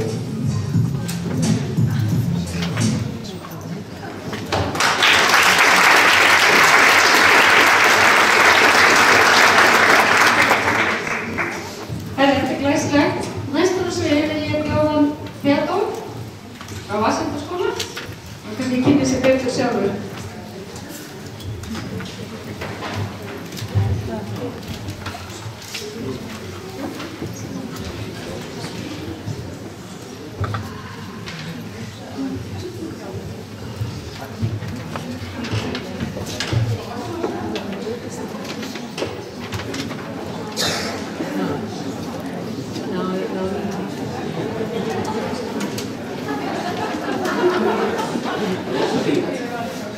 Ég að mastera þetta alveg svakalega. Herru, ég heiti þess að Theodor og er ensku-kennari í Vatnsenda-skóla. Ég kenni þess að unglingastigi og er eins og þau öll búin að vera í þessu innleggingu hætti að innlega þetta hæfning miðað nám og nýja námsmati. Þannig að, og ég langaði svolítið aðeins að byrja á segja smá frá mér. Ég sé þetta er búin að vera að kenna í Vatnsenda-skóla í 3 ár og þess að búin að fara í gegnum þetta þætti alveg frá byrjun. Útskrifaði í vor sem ég var búin að vera með sem í 8. bekk og var búin að vera í svona ákveðnu ferli með þeim varðandi það að innleiða nýja námsmati. Og við byrjuðum fyrir cirka 2 árum að byrja að innleiða þetta, þess að nýja hæfni við námsmat. Og við vorum eiginlega bara svona í upphæði. Þetta, við vorum eiginlega bara í hvaða átti við að fara með þetta, eða frá svona allt, eða að finna einhver eina leið, og svo var það bara endalausar spurningar. Hvernig gerum við þetta, hvernig eigum við að fara að þessu, og til hvers er ætlast á sem við kenna það. Þannig að eins og í mörgum öðrum skólum þá var það að setjast niður og reyna að finna svona góða leið að þessu. Og eins og hjá mörgum öðrum þá er þetta búið að vera að gerast í svona hægum skrefum. Og eins og nýja aðalnámskráin er nú alveg ágætis plagg, þá getur samt verið sumt orðalag á sumum hæfniiðnaðinum. Þau eru alveg svona vín, svona opin. Og sum hver er bara mjög, að mér fannst þetta óskiljanlegt. Og ef ég hugsaði með mig sem kennari, ef ég skildi ekki einu sinni, hvernig getur þá krakkarnir og þegar foreldrar skilja. Þannig að þetta var svona pínu erfið vinna fyrir þess að byrja með og að reyna að fara að miða út að reyna bara að finna út einmitt hvernig við ætlum að vinna með þessi hæfniviðmið og hvernig við ætlum að vinna námsmönd. Því ég þurfti einmitt að setjast niður og hugsa bara, ok, hvernig ætla ég að kenna þetta? Hvað er ég að kenna? Og hvernig ætla ég að meta það sem krakkarnir eru að gera? Þá settist ég svona einu og svolítið niður og fór svolítið svona í hálfgerða naflaskoðun og öllu þeim bara verkefnum og prófum og kynningum og öllu því sem krakkarnir hafa verið að gera hjá mér hingað til. Ég þótti bara að endurskoða þetta allt saman, bæði út frá hvað þau hafa verið að læra, hvort svona hvernig námsveitið hefur verið, eða hvað þau hafa verið að læra eins og í enskunni og hvað ég er að ætlast til af þau. Þá skoða ég náttúrulega eins og við öll gerðuð aðalnámskránna, fór aðeins yfir hana og hún fór stundum, ég skal alveg viðurkenna það, hún fór stundum bara í gólfið hjá mér. Bara svona. Ég hendi bara í gólfið þegar bara, ég skil því. Ég skil ekki sumt af því sem hefur verið að ætlast til og biðja af. Mér fannst ég verið að gera margt af því og mér fannst þeim krakkarnir verið að læra margt af því sem var ætlast til út frá hæfniviðmiði námi. Þannig að ég var svona, ok, hvernig getum við farið betri leið að þessu? Þannig að ég hef gert það eins og til dæmis í mínu fagi í enskunni og við höfum gert það unglingastíðum í Vatnsenda-skóla að við fórum bara að horfa út frá og gera námskrá fyrir hvert fag fyrir sig. Og við fórum líka þá leið að gera fyrir hvert árgang. Og svo fyrir áttundardag, námskrá í ensku fyrir áttundardag og svo níundardag og tíundardag. Sem þá námskrá miðað við þessi hæfniviðmið. Og þetta var nú krefjandi en skemmtilegt, en líka svolítið mjög tímafrekt að fara í þessa naflaskoðun. Því í bara í enskunni, það eru 7 færniþættir sem það er að horfa á. Það er þessi textun og lesskilningur, ritun og frásögn, samskipti, menningarlæsi og námshæfni nemanda. Þannig að ég settist einmitt niður og var bara, ok, hvernig get ég útlistað þetta? Skoðaði náttúrulega aðalnámskrána og margt af því sem er í aðalnámskránni átti alveg mjög mikið við og ég var þegar hvað sem er að gera og nemendur voru þegar hvað sem er að þjálfast í. Þannig ok, flott, það er alveg bara góðum málum þar. En svo er ýmislegt annað sem þetta kannski aðeins að endurskoða. Þannig að þar kemur minn mentor vel inn og svo vinna sem er búið að fara núna sérstaklega undanfarið ári er búin að vera rosalega góð. Því fyrst var maður alveg, ok, hæfniviðmið að nám og við þessi hæfniviðmið, tínast inn á hæfnikort nemandana. En hvað þýðir það? Þegar maður fór að sjá þetta svolítið á þennan veg út frá þetta tími svona hægt og rólega allir færniþættir og hæfniviðmið nemandans inn á hæfnikort hans. Þá fór maður að skilja þetta aðeins betur. En ég allavega upplifa þannig. Og sérstaklega þegar að maður gat farið að fara þá leið að einmitt útbúa sína námskrá. Sem er með þeim viðmiðum sem eru í tengslu við aðalnámskrána en eru kannski aðeins nýrmiðaðir. Og svona aðeins orðuð betur. Og það er svona, ok, ég ætla að tjekka þessu. Þess afhverju hvað nemendur eru að gera hér. Í staðinn fyrir eins og sum hæfniviðmið gátu verið rosalega opið. Þannig að maður var pínu hvaða leið á ég að fara, hvert á ég að stíga. Og að þessu leyti er ég mjög ánægður með hvernig þetta er að þróast. Mjög ánægður með, eins og ég sjálfur fór á sérfræðinganámskeið hjá mentor, þannig að ég er einn af þeim ég vil skilja hlutina. Þú veist, óbúðslega eða þetta setja út í hópnu og ég veit ekki hvað ég er að gera. Þannig að ég vildi skilja vel og vantilegt út af hvað þetta gekk, hvernig átt að vinna með þetta og hvernig á að yfirfæra þetta. Þannig að nú finnst mér vera komin eftir þessi 2 ár ágætis skilning sem ég get mögulega miðlað áfram í mínu skóla. Að hvernig við metum þetta út frá hæfniviðmiðunum og þetta sé hæfni hvers nemanda fyrir sig. Ekki bara þessi þekkingarmiða eins og var á og tíðin áður. Núna þetta orðið mikið meiri blanda af leikni og þekkingu. Og bara ég get tekið sér dæmi, nú ég með foreldraviðtal í síðustu viku. Þar fór ég vel og vandlega yfir með foreldrum og nemendum. Ég sýndi þetta hæfnikort þeirra. Fór inn á mentor, fór inn á aðgang nemanda og sýndi nákvæmlega hæfnikortið og sýndi sjáu þig. Hér er nemandinn, þú búin að fá fínt í hlustun í ensku, rosa fínt í leskilningi, þú kannski aðeins að bæta þig í þessum ritjunarþætti eða þessu atriði. Og leið ég fór að útskýra þetta svona fyrir bæði kraftunum og fyrir foreldrum, þá voru þau foreldrum sérstaklega bá, þetta flott.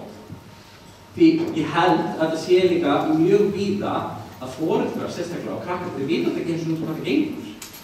Þau sjá bara eitthvað svaka dæmi inn á mentorjafnvel og við sem kennarar höfum maður verið að reyna að útskýra vel og vandlega fyrir þeim. En eiga í pínu erfiðleika með átt að sjá þessu. En eftir öll þessi foreldraviðtöl sem ég tók í síðustu viku, allir foreldrar voru á, þetta flott. Þetta er svo, maður sér þetta svolítið myndið og hérna getur maður séð hann að standa sig vel á þessum sviðum, en það kannski taka sig hans á ákveðnum öðrum, hvort sem það ritun eða hlustun eða annars slíkt. Staðan fyrir hérna áður þegar tókstu kannski próf sem sama stóð á fullt af dóti og fyrst bara einhver einhver. En á móti kemur það er svolítið vinna í kringum þetta að vera að segja að þú kannski með eina könnun eða eitt verkefni og kannski með 3 eða 4 hafnivinni á bakveg. Þetta er svolítið pikk að setja inn. Þú ert kannski með 2 eins og hjá mér, ég er kannski með 2 eða 3 hafnivinni á bakveg eina kynningu og þau eru ekkert endur að fá sama úr öllum. Því ég er kannski að horfa eftir menningarlæsi, ég er að horfa eftir hvernig þau koma fram. Ég er að horfa eftir hvernig þau vinna í tíma, samvinna og annars slíkt. Þannig að þau geta fengið í þessu eina verkefni, geta fengið 3 mismunandi hæfni einhvern veginn, þá er 3 mismunandi, eða 3 mismunandi hæfni við það baka. En ég held að hægt og rólega myndi að koma. Og eins og ég sé það og finna að það margir skólar eru komin svolítið langt á leiðin með þetta, þannig að við erum komin miklu lengra heldur en vorum kannski árið síðan. Því mér fannst ég rosalega týndur ennþá fyrir árið síðan og það pirraði mig að fyrir mentor.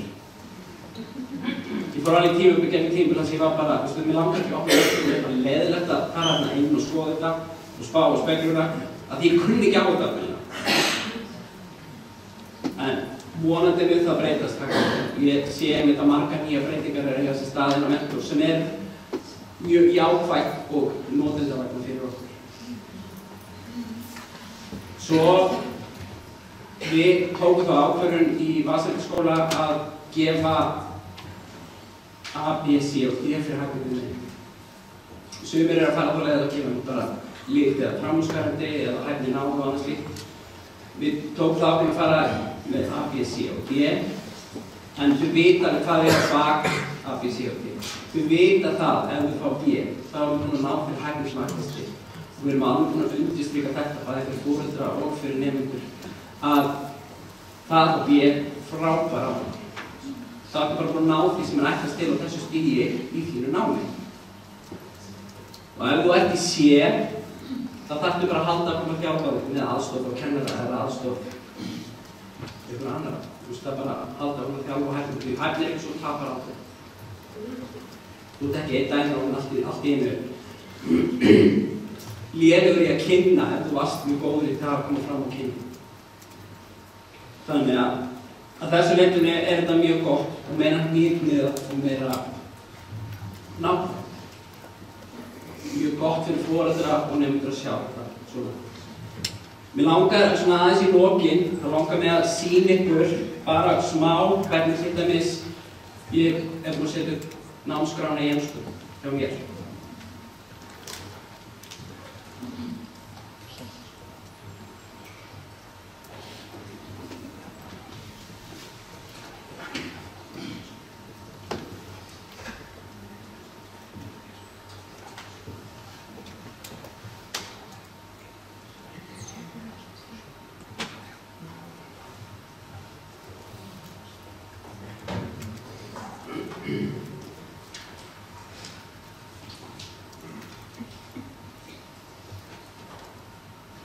Það fara bara inn á aðgangi nemanda, þannig að þið sjáu hvernig þetta lítur út fyrir nemandan sjálf. Og við höfum líka verið að vinna með námslótur, en við höfum að taka þetta bara svona hægum skrefum, þá höfum við bara haft þannig að eins og haustönnin, það bara ein námslóta. Og undir námslótinu einmitt ýmis verkefni, hvort sem það próf eða kynningar eða ýmislegt annað, tímaverkefni og annað.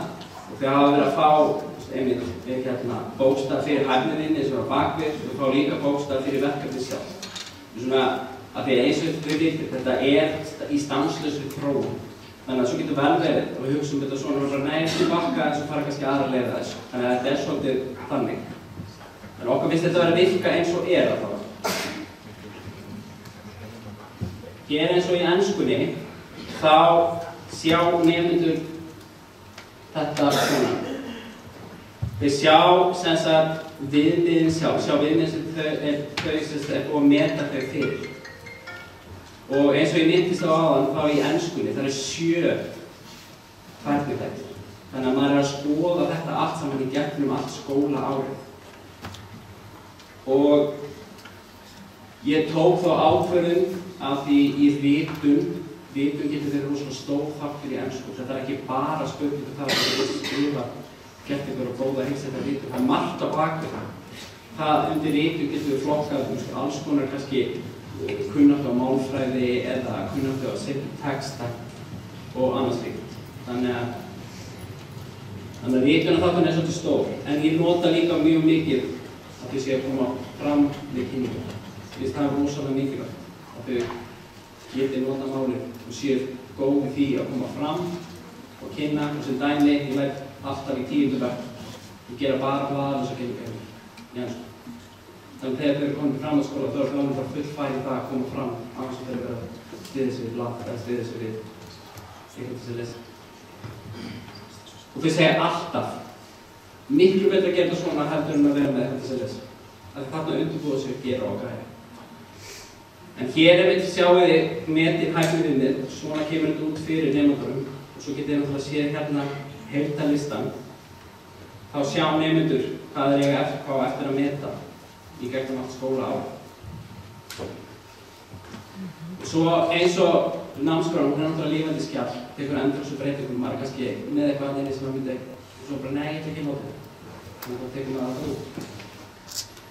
Og við erum með það sem við köllum framvindu, svona hálfgeð framvindu einhvern eftir ákveðið tímabil bara í janúar, svona hálfgeð þessu leiðisefnana og það tekið saman hvernig viðkomandi nemandi er búin að standa sig.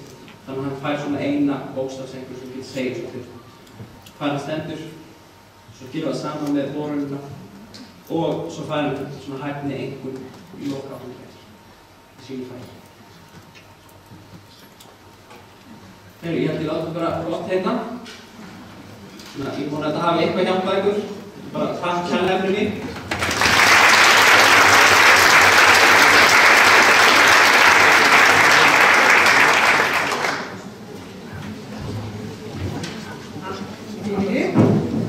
Næsta dagskrá er Andrea og hún ætlar að kynna okkur helstu atriði í nýju persónuleg verndarlöggjöf.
ekki verið mjög skemmtilegt efnisöfnari, þannig að ég ætla að vera dálítið hröð bara.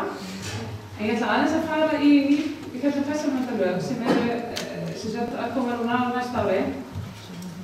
Og þau taka gildi 25. maí 2018 og reglugerð Evrópusambandsins persónuvernd mun taka til grundvallarréttinda almennra borgara og gefa einstaklingum færi á að stjórna hvaða persónuupplýsingum upplýsingar eru sem unnið með þá sem sagt. Ráðgjöfin miðar að því að fyrirbyggja öryggisbresti og gagnanleika með auknu öryggi. Löggjöfin á alla sem safna gögnum þegna Evrópusambandsins. Og á Íslandi verður reglugerðin lögð fyrir þingið í janúar 2018, þannig verður komin eftir Alþingi ekki ennþá. Þessi nýja löggjöf, hún mun hafa víðtæk áhrif hér á landi og mun snerta öll fyrirtæki og stofnanir sem á einhvern veginn vinna með persónuupplýsingar. Og ég hugsa að þið séu öll að vinna í þannig stofnun. Þetta eru upplýsingar bæði sem varða starfsmenn, viðskiptavini, notendur eða aðra. Þessar nýju reglur þær gera einstaklega kleift að hafa meiri stjórn á persónuupplýsingum sínum og það sérstaklega með því að einfalda aðgengi einstaklinga að þeirra eigin upplýsingum, auðvelda flutning persónuupplýsinga milli þjónustuveitenda, réttur einstaklinga til að gleymast verður miklu skýrari en verið hefur. Það er einstaklingurinn hefur rétt á að láta eyða öllum gögnum sig nema þeim gögnum sem samkvæmt lögum þarf að varðveita eins og til dæmis námsmat. Ég nefnir bara námsmat vegna þess að lögin eru dálítið óljós ennþá. Þetta er ekki orðið neitt skýrt. Ég vil ekki sagt nákvæmlega hvaða þættir það væru sem þeim má ekki eyða en við getum því verið ekki núna. Óheimilt er að skrá persónuupplýsingar nema að fyrirliggjandi sé yfirlýst samþykki eða lagaheimild. Og þetta verður samt þannig að það þarf að fá samþykki fyrir hvort það verður skrá kringum þetta. Má taka mynd af barninu, má vera netfang, skilur. Það þarf að fá leyfi fyrir ansi miklu. Helstu breytingarnar eru að réttur einstaklingsins er mun meiri heldur en áður. Löggjöfin gefur einstaklingum meira vald yfir þeim upplýsingum sem fyrirtæki, stofnanir og stjórnvöld safna frá. Réttur einstaklings til að gleymast verður betur tryggður með nýju lögunum. Einstaklingurinn þarf að gefa samþykki fyrir að upplýsingar séu varðveittar og athugði að það verður hvorki heimilt að túlka það sem samþykki eða að það sé eitthvað sagt þegar þú mátt bara skrifa mig. Það þarf að vera skriflegt eða með öðru svona formlegum hætti. Aðeins svona með hlutverk okkar hjá menntun og ykkar, þá skólafólks, að við sem vinnsluaðili, að við erum þá sá aðili sem skólinn hefur valið til þess að vinna gögnin og við berum ábyrgð á þeim þætti sem snýr á honum. Ég var ekkert að fara nánar í þetta í mörgum liðum og dálítið flókið. Ábyrgðaraðili er skólinn, það er sá sem skráir gögnin og tekur ábyrgðin safna gögnunum.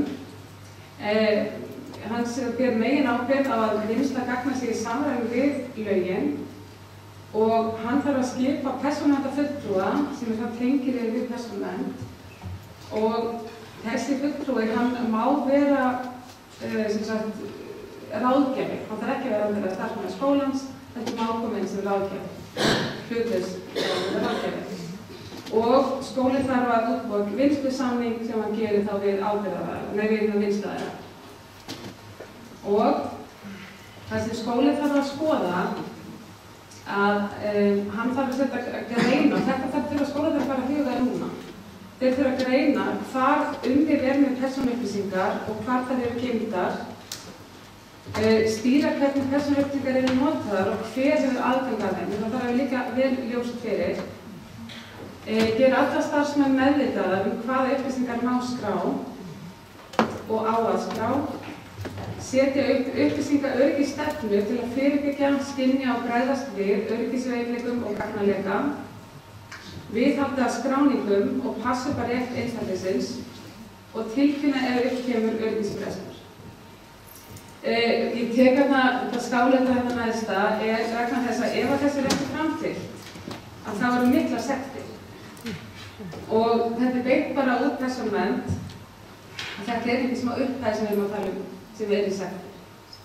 En auðvitað þetta eru ný lög og þau eiga eftir að mótast og sjálfsagt koma allskyns kærumál og annað slíkt sem á eftir að móta þær og þetta tekur tíma. En þetta er við erum að tala sko á næsta ári, það er ekki margir mánuðir til stefnu. Þannig að við þurfum alltaf öll að vera vakandi og við erum að fullu og byrja að vinna okkar vinnu, við erum alveg mann í þessu hjá okkur og þannig að við erum alltaf að vera með alltaf hluti rétt að þegar aðeins sem kemur og ég vona að þið kemur það líka. Heyru, takk fyrir mig!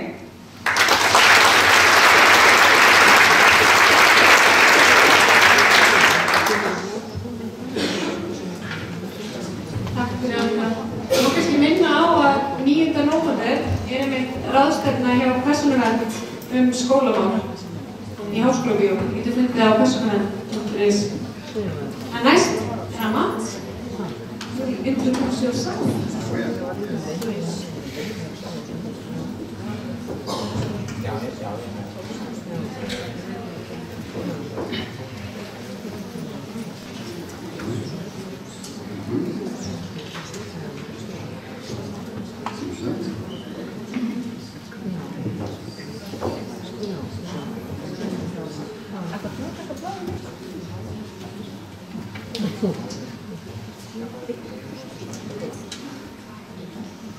Hello everyone. My name is Mats Rosenqvist. I will introduce myself briefly in a couple of minutes, but last night yesterday afternoon, I arrived to Reykjavik and I went out into the city to enjoy airwaves. So I decided last night I'm going to start today's session with some jazz tunes and a video.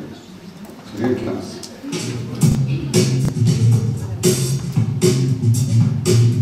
Now there is a new way of giving feedback about what teachers love to do, teach. Bravo Lesson is an app, web and video solution to systematically make good teaching better and better and better. Today, 40% of teachers in the OECD have never taught alongside another teacher, observed another or received feedback. Philipsdal School District has been working with lesson observation since 2010. This has helped raise the share of pupils going on to further education from 85 to over 90%. Research shows that support and feedback to teachers about how they can improve their teaching are some of the most powerful tools to improve student outcomes. Bravo Lesson is designed for collaborative learning, for principals, mentors, supervisors and colleagues to conduct lesson observations and systematically provide clearer feedback to each other. Bravo Lesson works in all types of schools for all types of education and teacher training. The observation template is completely adapted to how you want to work, no matter what language or the format, even if you use paper today. You can also choose from our library, for instance, templates from school inspection authorities, schools and district observation schedules. Or reinsert your own, or several different templates for different situations and various parts of your organisation. So how does it work? You can write comments during or after the lesson as a basis for a discussion and gather backgrounds based on what you experienced during the lesson according to the selected observation template. It provides documentation, reports and statistics for conversation or development at teacher, school and district level. Each teacher can also set their own goals to develop their own teaching. All observations and data are stored on a high-security web server. Bravo Lesson also includes a video feature for even more concrete feedback. Teachers can film lessons for self-evaluation or invite a colleague, mentor or principal who can provide time-stamped comments. A principal or any teaching staff can also share examples of best practice from different lessons. Bravo Lesson helps you take the next step in your development. Focus on better and better teaching.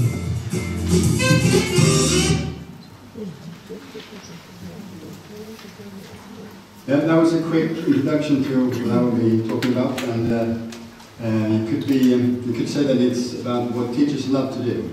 And my background is that I started Infomentor in Sweden in 1999. So I've been working together with with my ex-colleagues here in Iceland since 2007, when my company was merged with Mentor. And so I have, through the years, I've learned a bit, not all, but a bit about what education in Iceland is about. During 2016, I phased myself out of the daily routines and business in Mentor, and I've now started a new company called Successful Schools Sweden, and more about that in 1 minute. I just want to check how many of you here are teachers. Okay? How many of you are head teachers, principals? Okay? There might be someone that I missed out now, but that's a rough understanding for me who you are. Thank you. Next question is, how many of you have been involved in any lesson observation in the last week? A few. This term? A few. Last school year? A few. Yeah. Thanks. I started Successful Schools last year, and it's about thinking, working like successful schools, and the business is based on the theories and the research about successful school management. There's quite a lot of that in most countries, and I've been digging into that over the past 10 years, while I've also been primarily in Sweden consulting with municipalities and head teachers over in projects that have been like a year, sometimes maybe 2 years, and in one case 3 years. And we've been working with how to improve the routines, to be focusing on how to deliver better and better results together with the kids.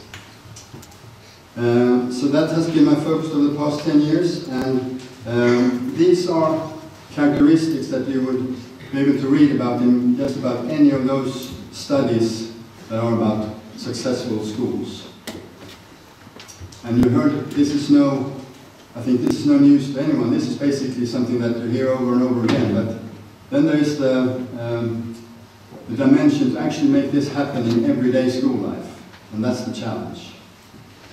And one thing that is key to successful schools and to head teachers driving schools is focus on how to improve teaching. And that is about how to connect the results that we reach together with the kids, with what is actually happening in the classroom.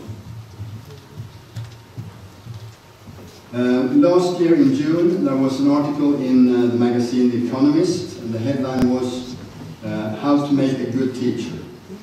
And to start with, this article has the ambition to erase a myth. And there's a myth in most Western world countries when it comes to education and teaching. And the myth is that either you're born to be a good teacher, either you have it or you don't.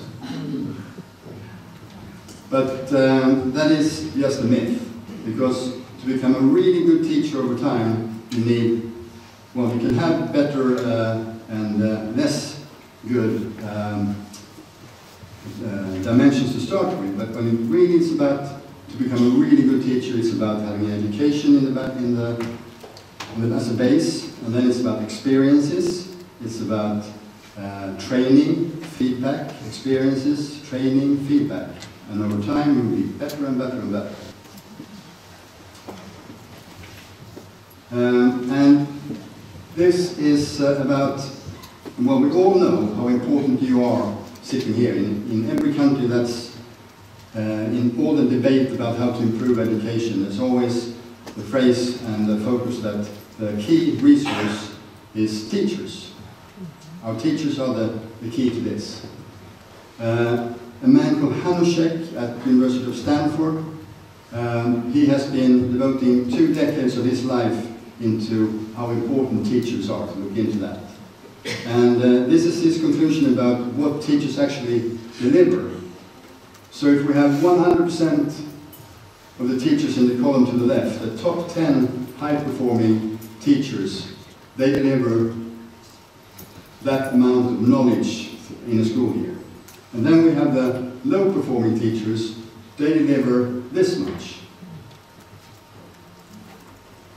So the thing here is to focus on the part here where it's this empty space here, because as we've all concluded, this is not about being born to be a good teacher, it's something we can improve together. So again, those figures that were in the video, 40% in the OECD have never visited another classroom. And we made a survey last year in Sweden and came to this conclusion. We had the research company Novus asking questions, and they actually concluded that it was 35% of the teachers who had been visited or had visitors in the classroom over the past 2 terms. A visit from the head teacher or principal, from a colleague, or from a consultant, someone who was there to give feedback. But when we asked more questions, it came out it was actually only 11% that had some form of organized feedback.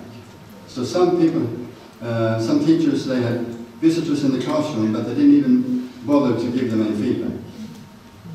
So this is a huge area of, I would say that it's probably in the Western world, it's probably the biggest opportunity to, in a short, relatively short period of time, improve results in education. And in the video there was also this case from Filipstad, which is a small municipality in Sweden. They have been doing things that most municipalities have not done generally in Sweden. I don't know what you read about Swedish education and what's happening over in Sweden, but we have had results going the wrong way over the past decade or so. Not only when it comes to the PISA reports, but also the grades in year 9. And in Filipstad they've actually made a difference, because 7 years ago now, the head teachers got an assignment, and the assignment was to carry out 2 observations per week. So they were assigned to go out into the classrooms, and they were also trained in how to carry out coaching and coaching discussions with the teachers afterwards. And I think that was key to what they've been succeeding with. Okay, the first slide with the introduction to the film was about a systematic approach to improve teaching, and to be systematic is one angle of this, an important one. These are examples of observation templates, observation forms, whatever you would like to call them. And this is about basically agreeing together that we use these glasses, all of us, when we discuss how to improve what we're doing. So we move away from just having ideas and comments from my own personal view. It's about together discussing the same dimensions of good teaching. And we asked a man in the US, a man called Pittler, who is he specialized in lesson observations, and he has looked at observation templates from different countries, and his conclusion is that generally it's these areas that are in the different questions or lines in these observation templates. And leadership is one very important thing, and in Filipstad that was actually the first thing they focused on, the leadership. That was the sole focus for the first year.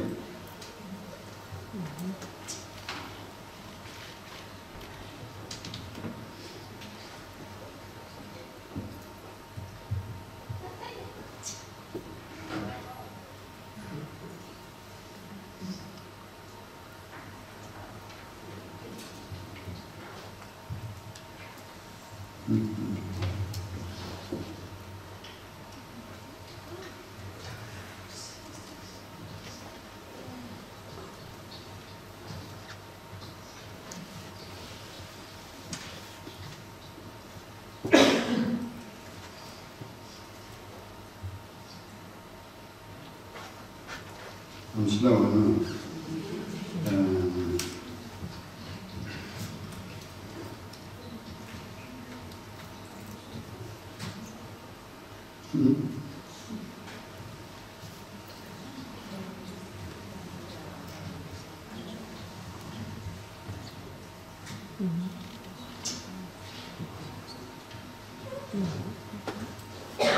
So I'm going to give you a quick tour into this tool called Bravo Lesson. And when you log in, it looks like this. And it's set up for this collaborative approach. Because another thing when it comes to improving, when it comes to personal development and professional development in education, is that top-down professional development has one type of effect, but Timperley in New Zealand, Helen Timperley, she has concluded that when teachers are really involved in the training or in the professional development, that's where you get the most out of the things we do together. So the idea with this system is that each teacher has an account of his own or her own. But I'm actually logged in as a head teacher. The only difference is that when I hit this button here, where it says all observations, when I'm logged in as a head teacher, I will see all observations. But when I'm logged in as a teacher, I will see the ones that when I've been observed myself, or when I have been there to observe a colleague, nothing else. And now I press New Observation. And here I have all my colleagues. And today I choose Alan. And then here I have the assessment template for Icelandic schools. And this is something that is created by your Skolverket. What's the name of Skolverket? I can't even know. Metam. You're laughing, so I guess you understand. And here you can have one, you can have two, you can have many observation templates for different situations, for different levels of education. For instance, Kumla, a municipality in Sweden, they have 2 observation templates for play schools. They have 1 observation template for the activities going on after school in a primary school, and then they have 3 different ones for primary school. And one of those is about formative assessment specifically. So this is a demo, so I have plenty of different examples here. I'm going to use this one that we put in yesterday actually. Then I can write here, for instance, what this is specifically focusing on today. We're focusing on questions to the pupils, because that's something, one dimension of good teaching is how to actually address questions. It's today's date, and then I press Start. Okay. Thank you.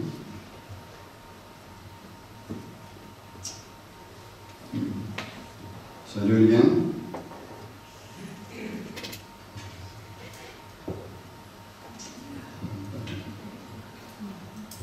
And now I write test and start.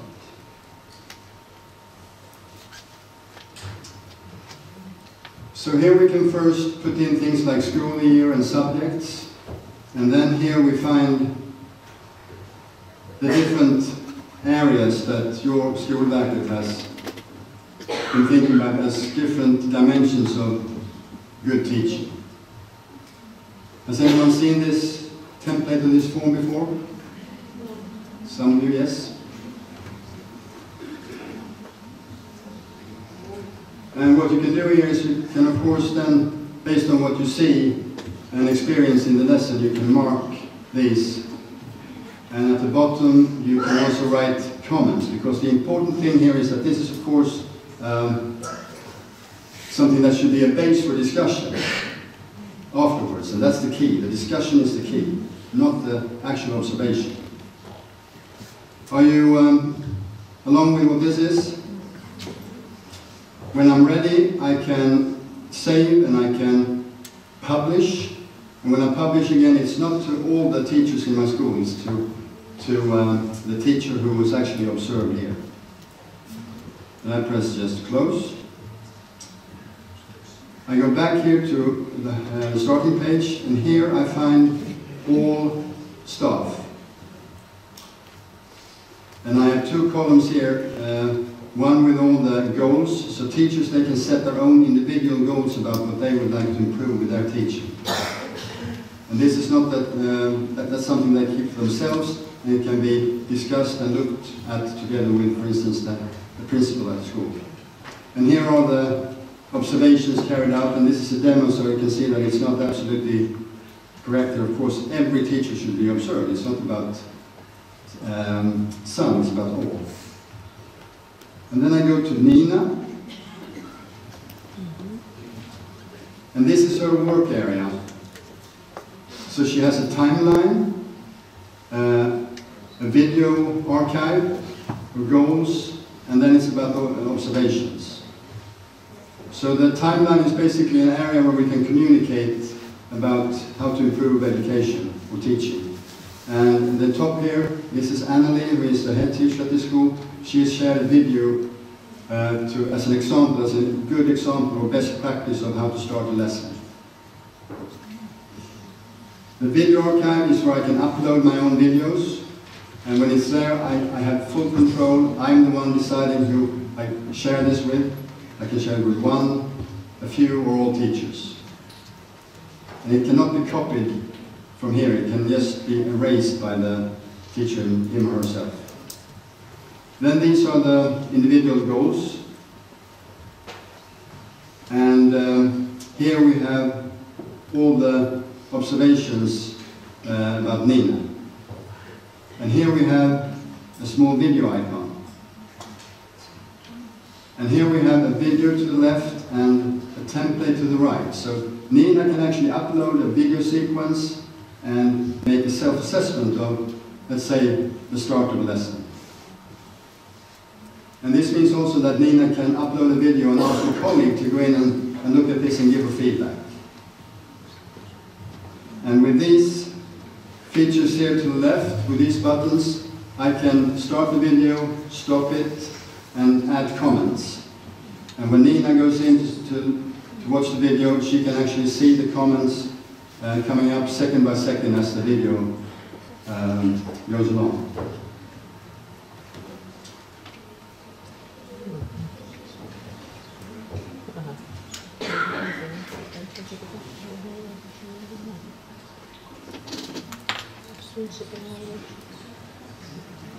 So that was basically it.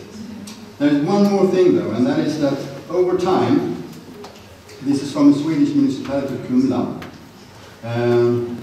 They started a year and a half ago in a pre-study, and this is what you can get out. This is their 6 dimensions about formative assessment.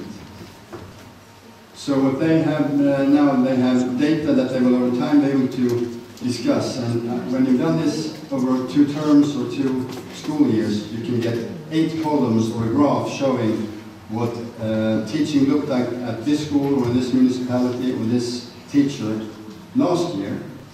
And now it looks like this. And when we have this type of data, the discussion about how to improve teaching goes from only individual level to how we do it. Research in Canada and the US is showing exactly that when we have this type of data to discuss, the collaborative dimension of discussing how to improve teaching takes another step upwards. So thanks for having the opportunity to present Bravo Lesson, and I think these are some of the benefits of this new product. When you leave today, just outside this room, before the doors, there is a chair with a small infographic about how to improve teaching. Thank you.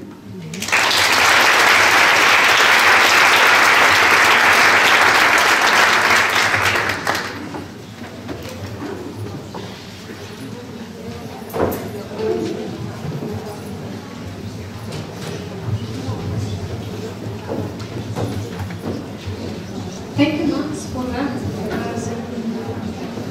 Næst er það Vilborg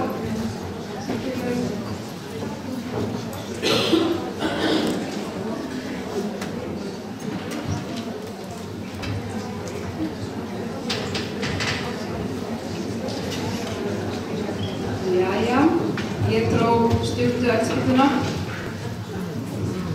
En hérna við sjáum hvað gerist.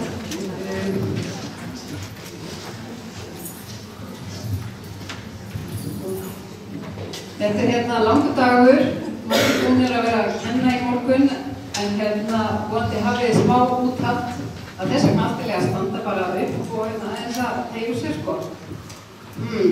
Metta, það að stjórna því bara. Ef þið viljið, endilega. En það sem ég ætla að fara yfir með ykkur já, kannski ég byrja nú á að kynna mig. Ég heiti Vilborg Einarsdóttir, ég meðstofnandi Mentors. Í dag svona kennslufræðilegu faglegu leiðtogi í fyrirtækinu. Þannig að það mjög vel skemmtilegasta staða sem hægt að sinna. En ég ætla að fara yfir í dag, byrja á hæfnanámi, fara síðan yfir í Sókrates, yfir í nýtt greiningatól sem við erum að hanna og síðan yfir í Sókrates. Þetta í alveg. En það búið að vera gaman að hlusta á þessa fyrirlestrar í dag af því þeir passa mjög vel við það sem ég að fara yfir og í rauninni get ég verið svolítið snöggt af því að það búið að ræða svo margt, þannig að ég get verið snöggt með ræðum mínar. En það sem þetta snýst þetta, við erum að huga að því hvaða hæfni þarf ungt fólk að búa yfir árið 2027 og það var gaman að sjá fyrirlesturnar Tryggva eittið og ég fekk þetta fullt af hugmyndum hvernig við getum þróað áfram mentorkerfi þannig að námsmatið komi bara út úr veggjunum þannig að það var gott að foreldrarnir voru hérna í mentor en það þetta sem við erum að horfa á þetta það sem snýst hæfni og framtíðina. Í dag eru mikla breytingar og ég ætla að fara snöggt í gegnum þetta ekki bara Ísland, þetta allan heim og alla Evrópu verið að breyta námskrá yfir í hæfni og við þekkjum öll út af hverju, þetta snýst að geta skapa nýja þekkingu. En þetta kallar á meiri einstaklingsmiðun, þetta kallar á virksamskipti og síðan endurgjöf til nemenda til þess að þeir viti hvað þeir þurfa að gera til þess að ná aukinni hæfni. Við sáum náttúrulega frábæra fyrirlestur hérna áðan þetta.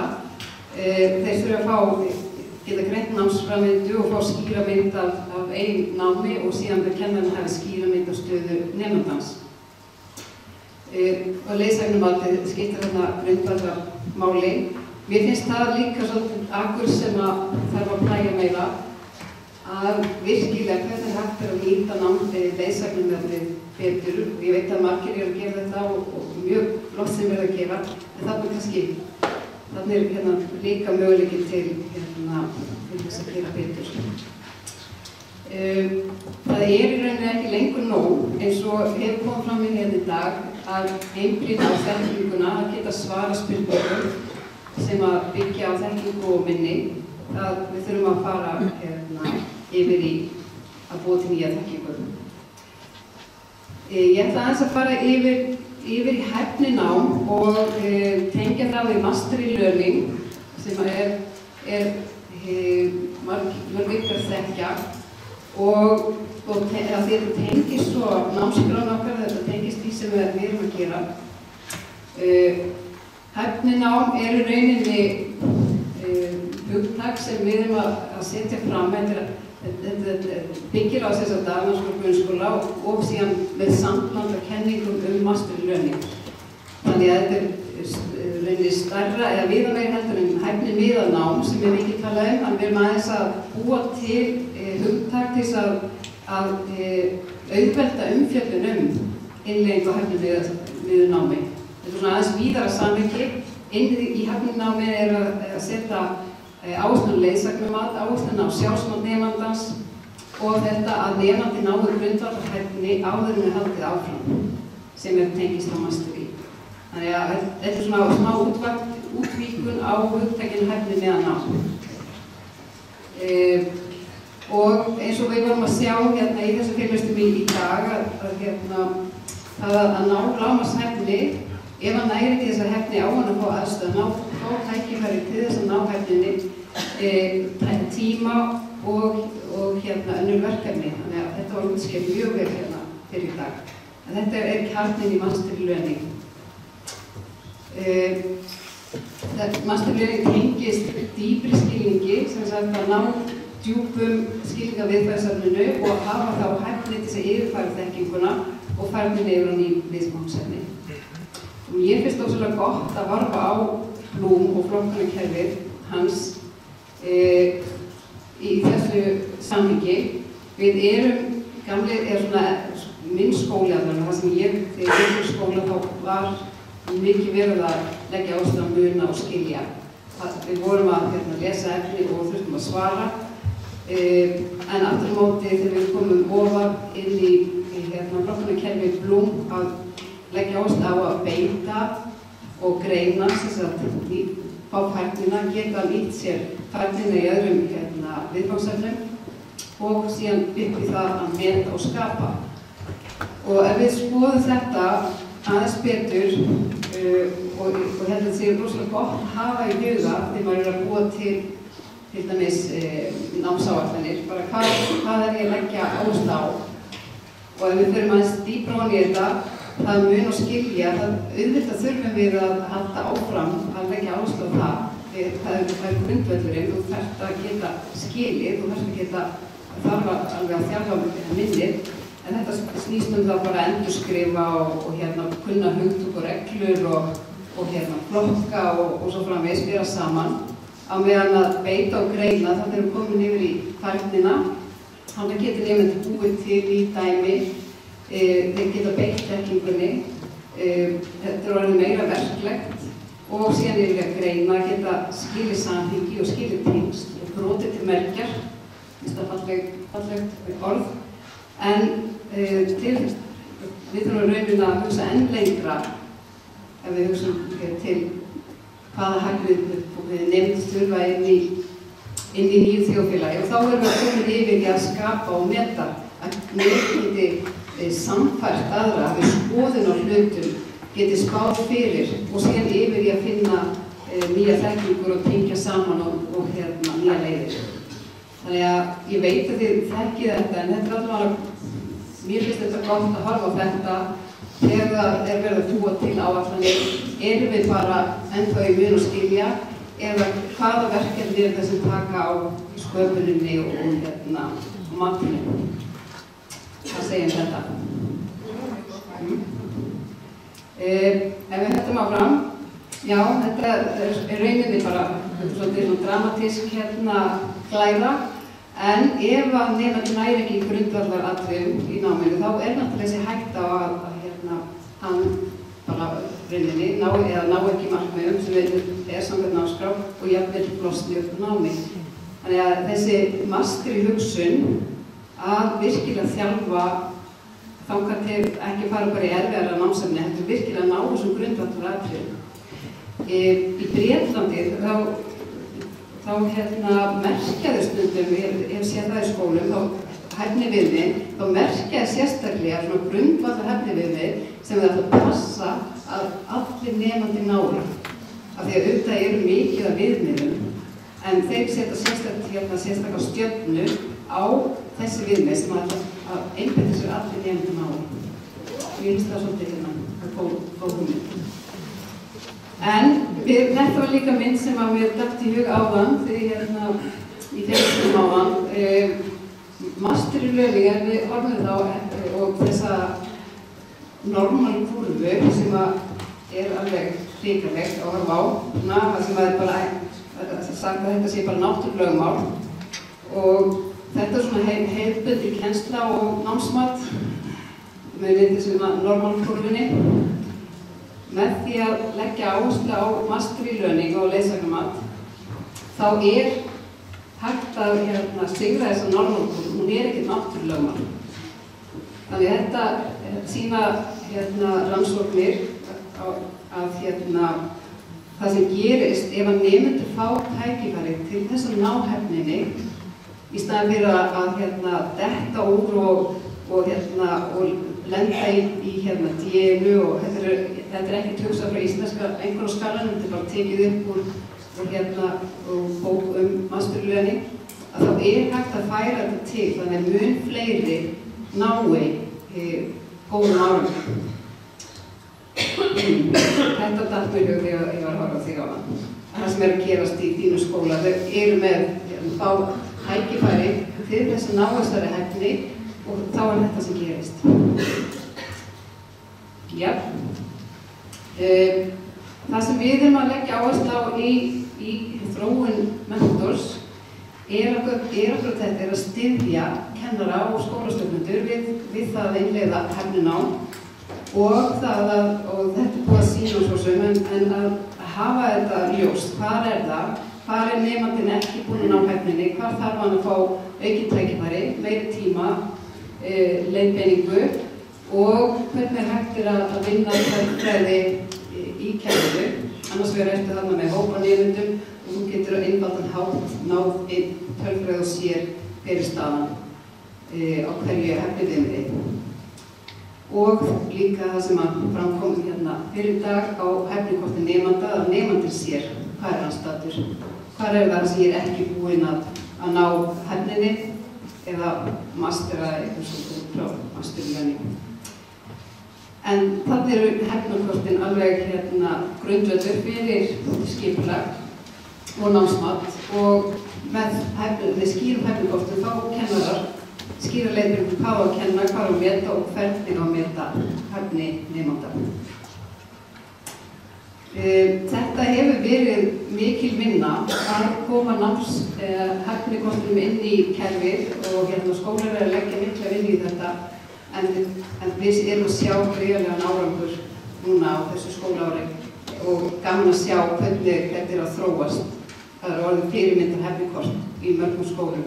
Aðrir skólar eru ennþá að vinna hæfnikortin, en þau eru þessu grundvöllur til þess að það hafi skýra sín hvað á að gera. Mér finnst ég hrikalega hljóð í mér, er það bara í haustum að mér eða? Það er hægt að leika og prófa yfir niður. Við erum búin að vera bara inn í kerfin þar sem hver kennar er að sjá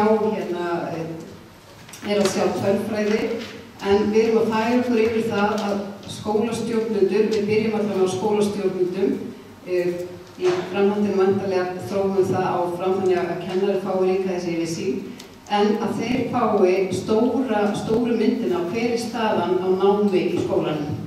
Og ég ætla aðeins að sýna ykkur inn í þetta.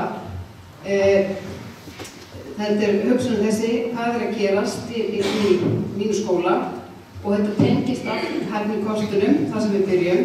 Þannig að það er til dæmis framvinda, sumir eru að nýta sér framvindu, aðrir gera framvindu öðruvísi þess að varst með einhvern sem framvindu, en við erum að horfa á framvinduna, við erum að horfa á hæfni einhvern hvort hún sem er sem tákn eða sem bókstafur. Þannig að við erum að vinna tölfræði út frá þessu og við erum líka að vinna tölfræði út frá hæfni viðmiðum. Þannig að þú sjáir ekki bara hver staðan hjá nemandanum, eins og Bryndís var að sýna, eða á bekknum, eins og ég sýndi hérna áðan, heldur rauninni á árgangnum. Geta skoðað út frá árgangnum eða árgöngum og það er það sem við erum að vinna í núna. Við erum líka, margir eru að setja inn lesfimi viðmið frá Menntamálastofnun inn í kerfið hjá okkur og það er mjög áhugavert að sjá tölfræði út frá lesfimi viðmiðunum. Þannig að ég ætla að sýna ykkur aðeins inn í þetta kerfi. Þetta er sérkerfi, þetta er ekki hluti á mentorkerfinu. Þetta erum við að nýta okkur Microsoft Power BI. Það er svona verkfæri, þannig að við erum ekki að þróa það en aftur á móti erum við að búa til skýrslurnar að inni og ná í gögnin. Þannig að þetta lítur öðru út þetta mentorkerfið. Hérna dæmi, hér sjáum við lesfimi viðmið.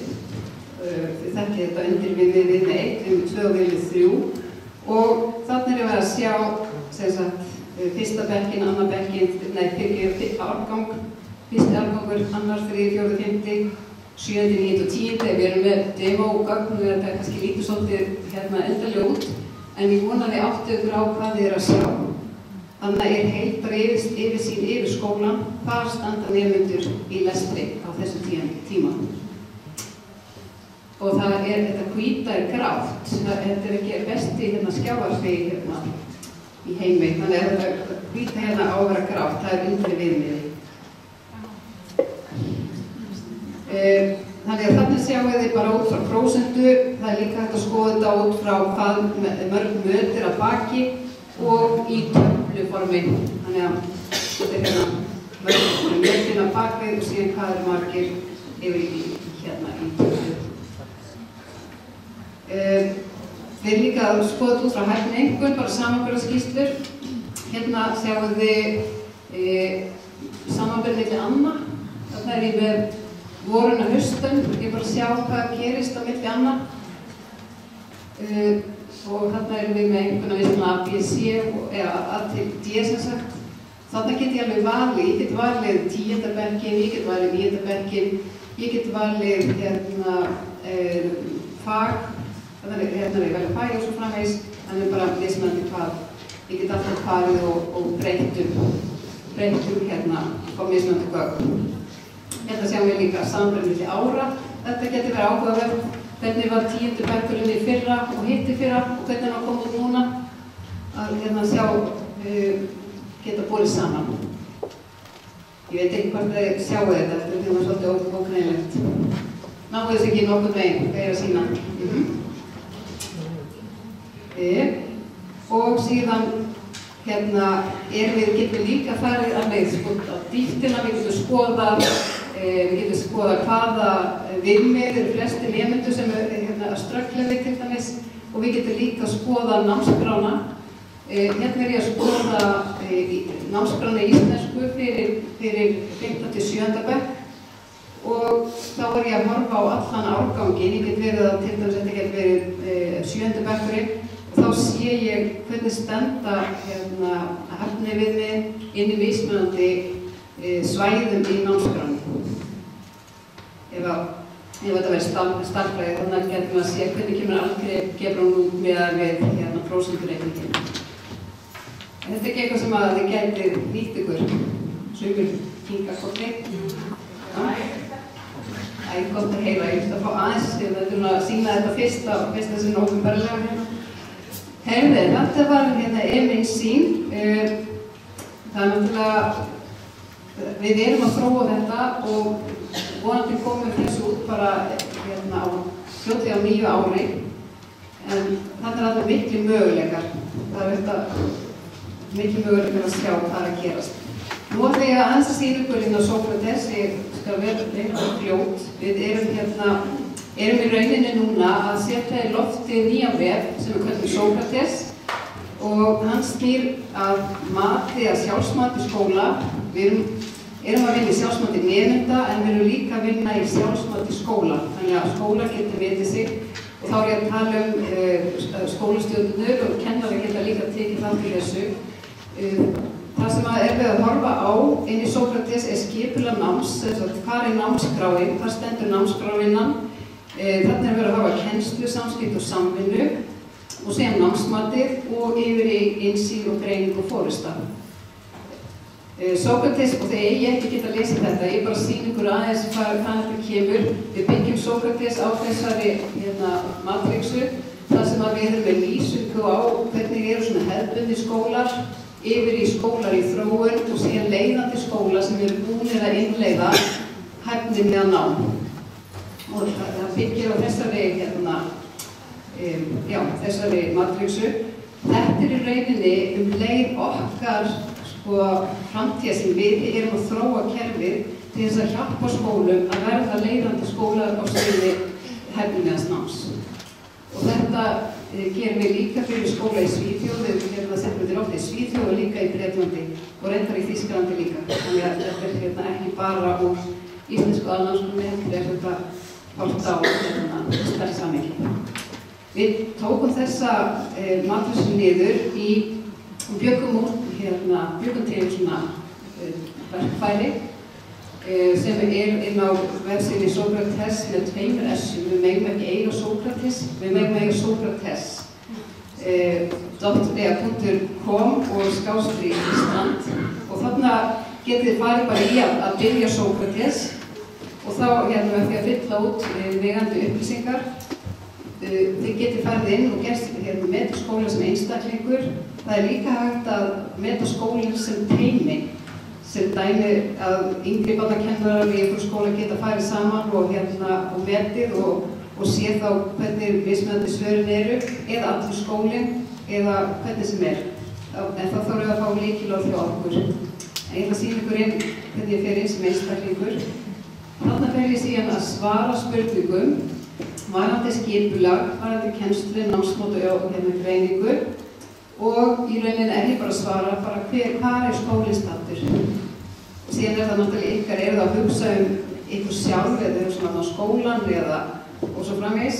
En aðalatriðið er að vera svona að hugsa fyrir hvað er ég að svara og svo að svara einlægt. Því að maður getur náttúrulega alveg látið þetta ljúga að sér, ef maður segir bara mjög sammála í öllu en það skiptir máli að hugsa hvað erum við raun og veru. Þannig get ég svara bara er ég ósammála saman hluta eða hvað og svona fer ég í gegnum þessar spurningar, kerfið leiðir áfram, hvað eru stödd í þessu og svo framvegis. Ég ætla ekki að fara í gegnum þetta eru margar spurningar að gefa sér góðan tíma til að svara þessu og í lokin þá kemur út svona niðurstaða þar sem að greiningin sett varpað fram á myndilegan hátt í svona köngulóa vef og þá sjáum við hvað skólinn með við hvernig þið svarið spurningunum staddur á þessu skólabraut. Og þar síðan þetta frá frekari upplýsingar með því að smella á uppbygging námskrá, hvað þýðir það? Ef ég smelli þar á, þá aðeins verið að segja frá þessari vegferð frá því að vera hefðbundin skóli yfir í að vera búin að útfara námskrána, búa til námsnotur og námsverkefni og verkefni og tengja við og svo framvegis. Inn í Sókrates líka faglegt efni, þið getur opnað valmynd upp í horninu og þarna eru kaflar með faglegu efni eins og rannsóknir sem á bakvið eða við að sjá hvaðan þetta kemur. Af hverju setjum þetta upp svona, við erum með skilgreining á hugtökin hæfninám og síðan að sýna hvernig mentorkerfið styður við hæfninám. Þannig að að gera fara og skoða þessa kafla og það ef þið sjáu svona blátt hérna þá hægt að þá hægt að smella á og opna. Áðan var Bryndís að nota símann minn og þá kom upp tilkynning á símann. Einhver sá það og það stóð þetta congratulation en það var verið að tilnefna okkur í 4. sinn til Beckverðlaunanna. Það var svolítið gaman að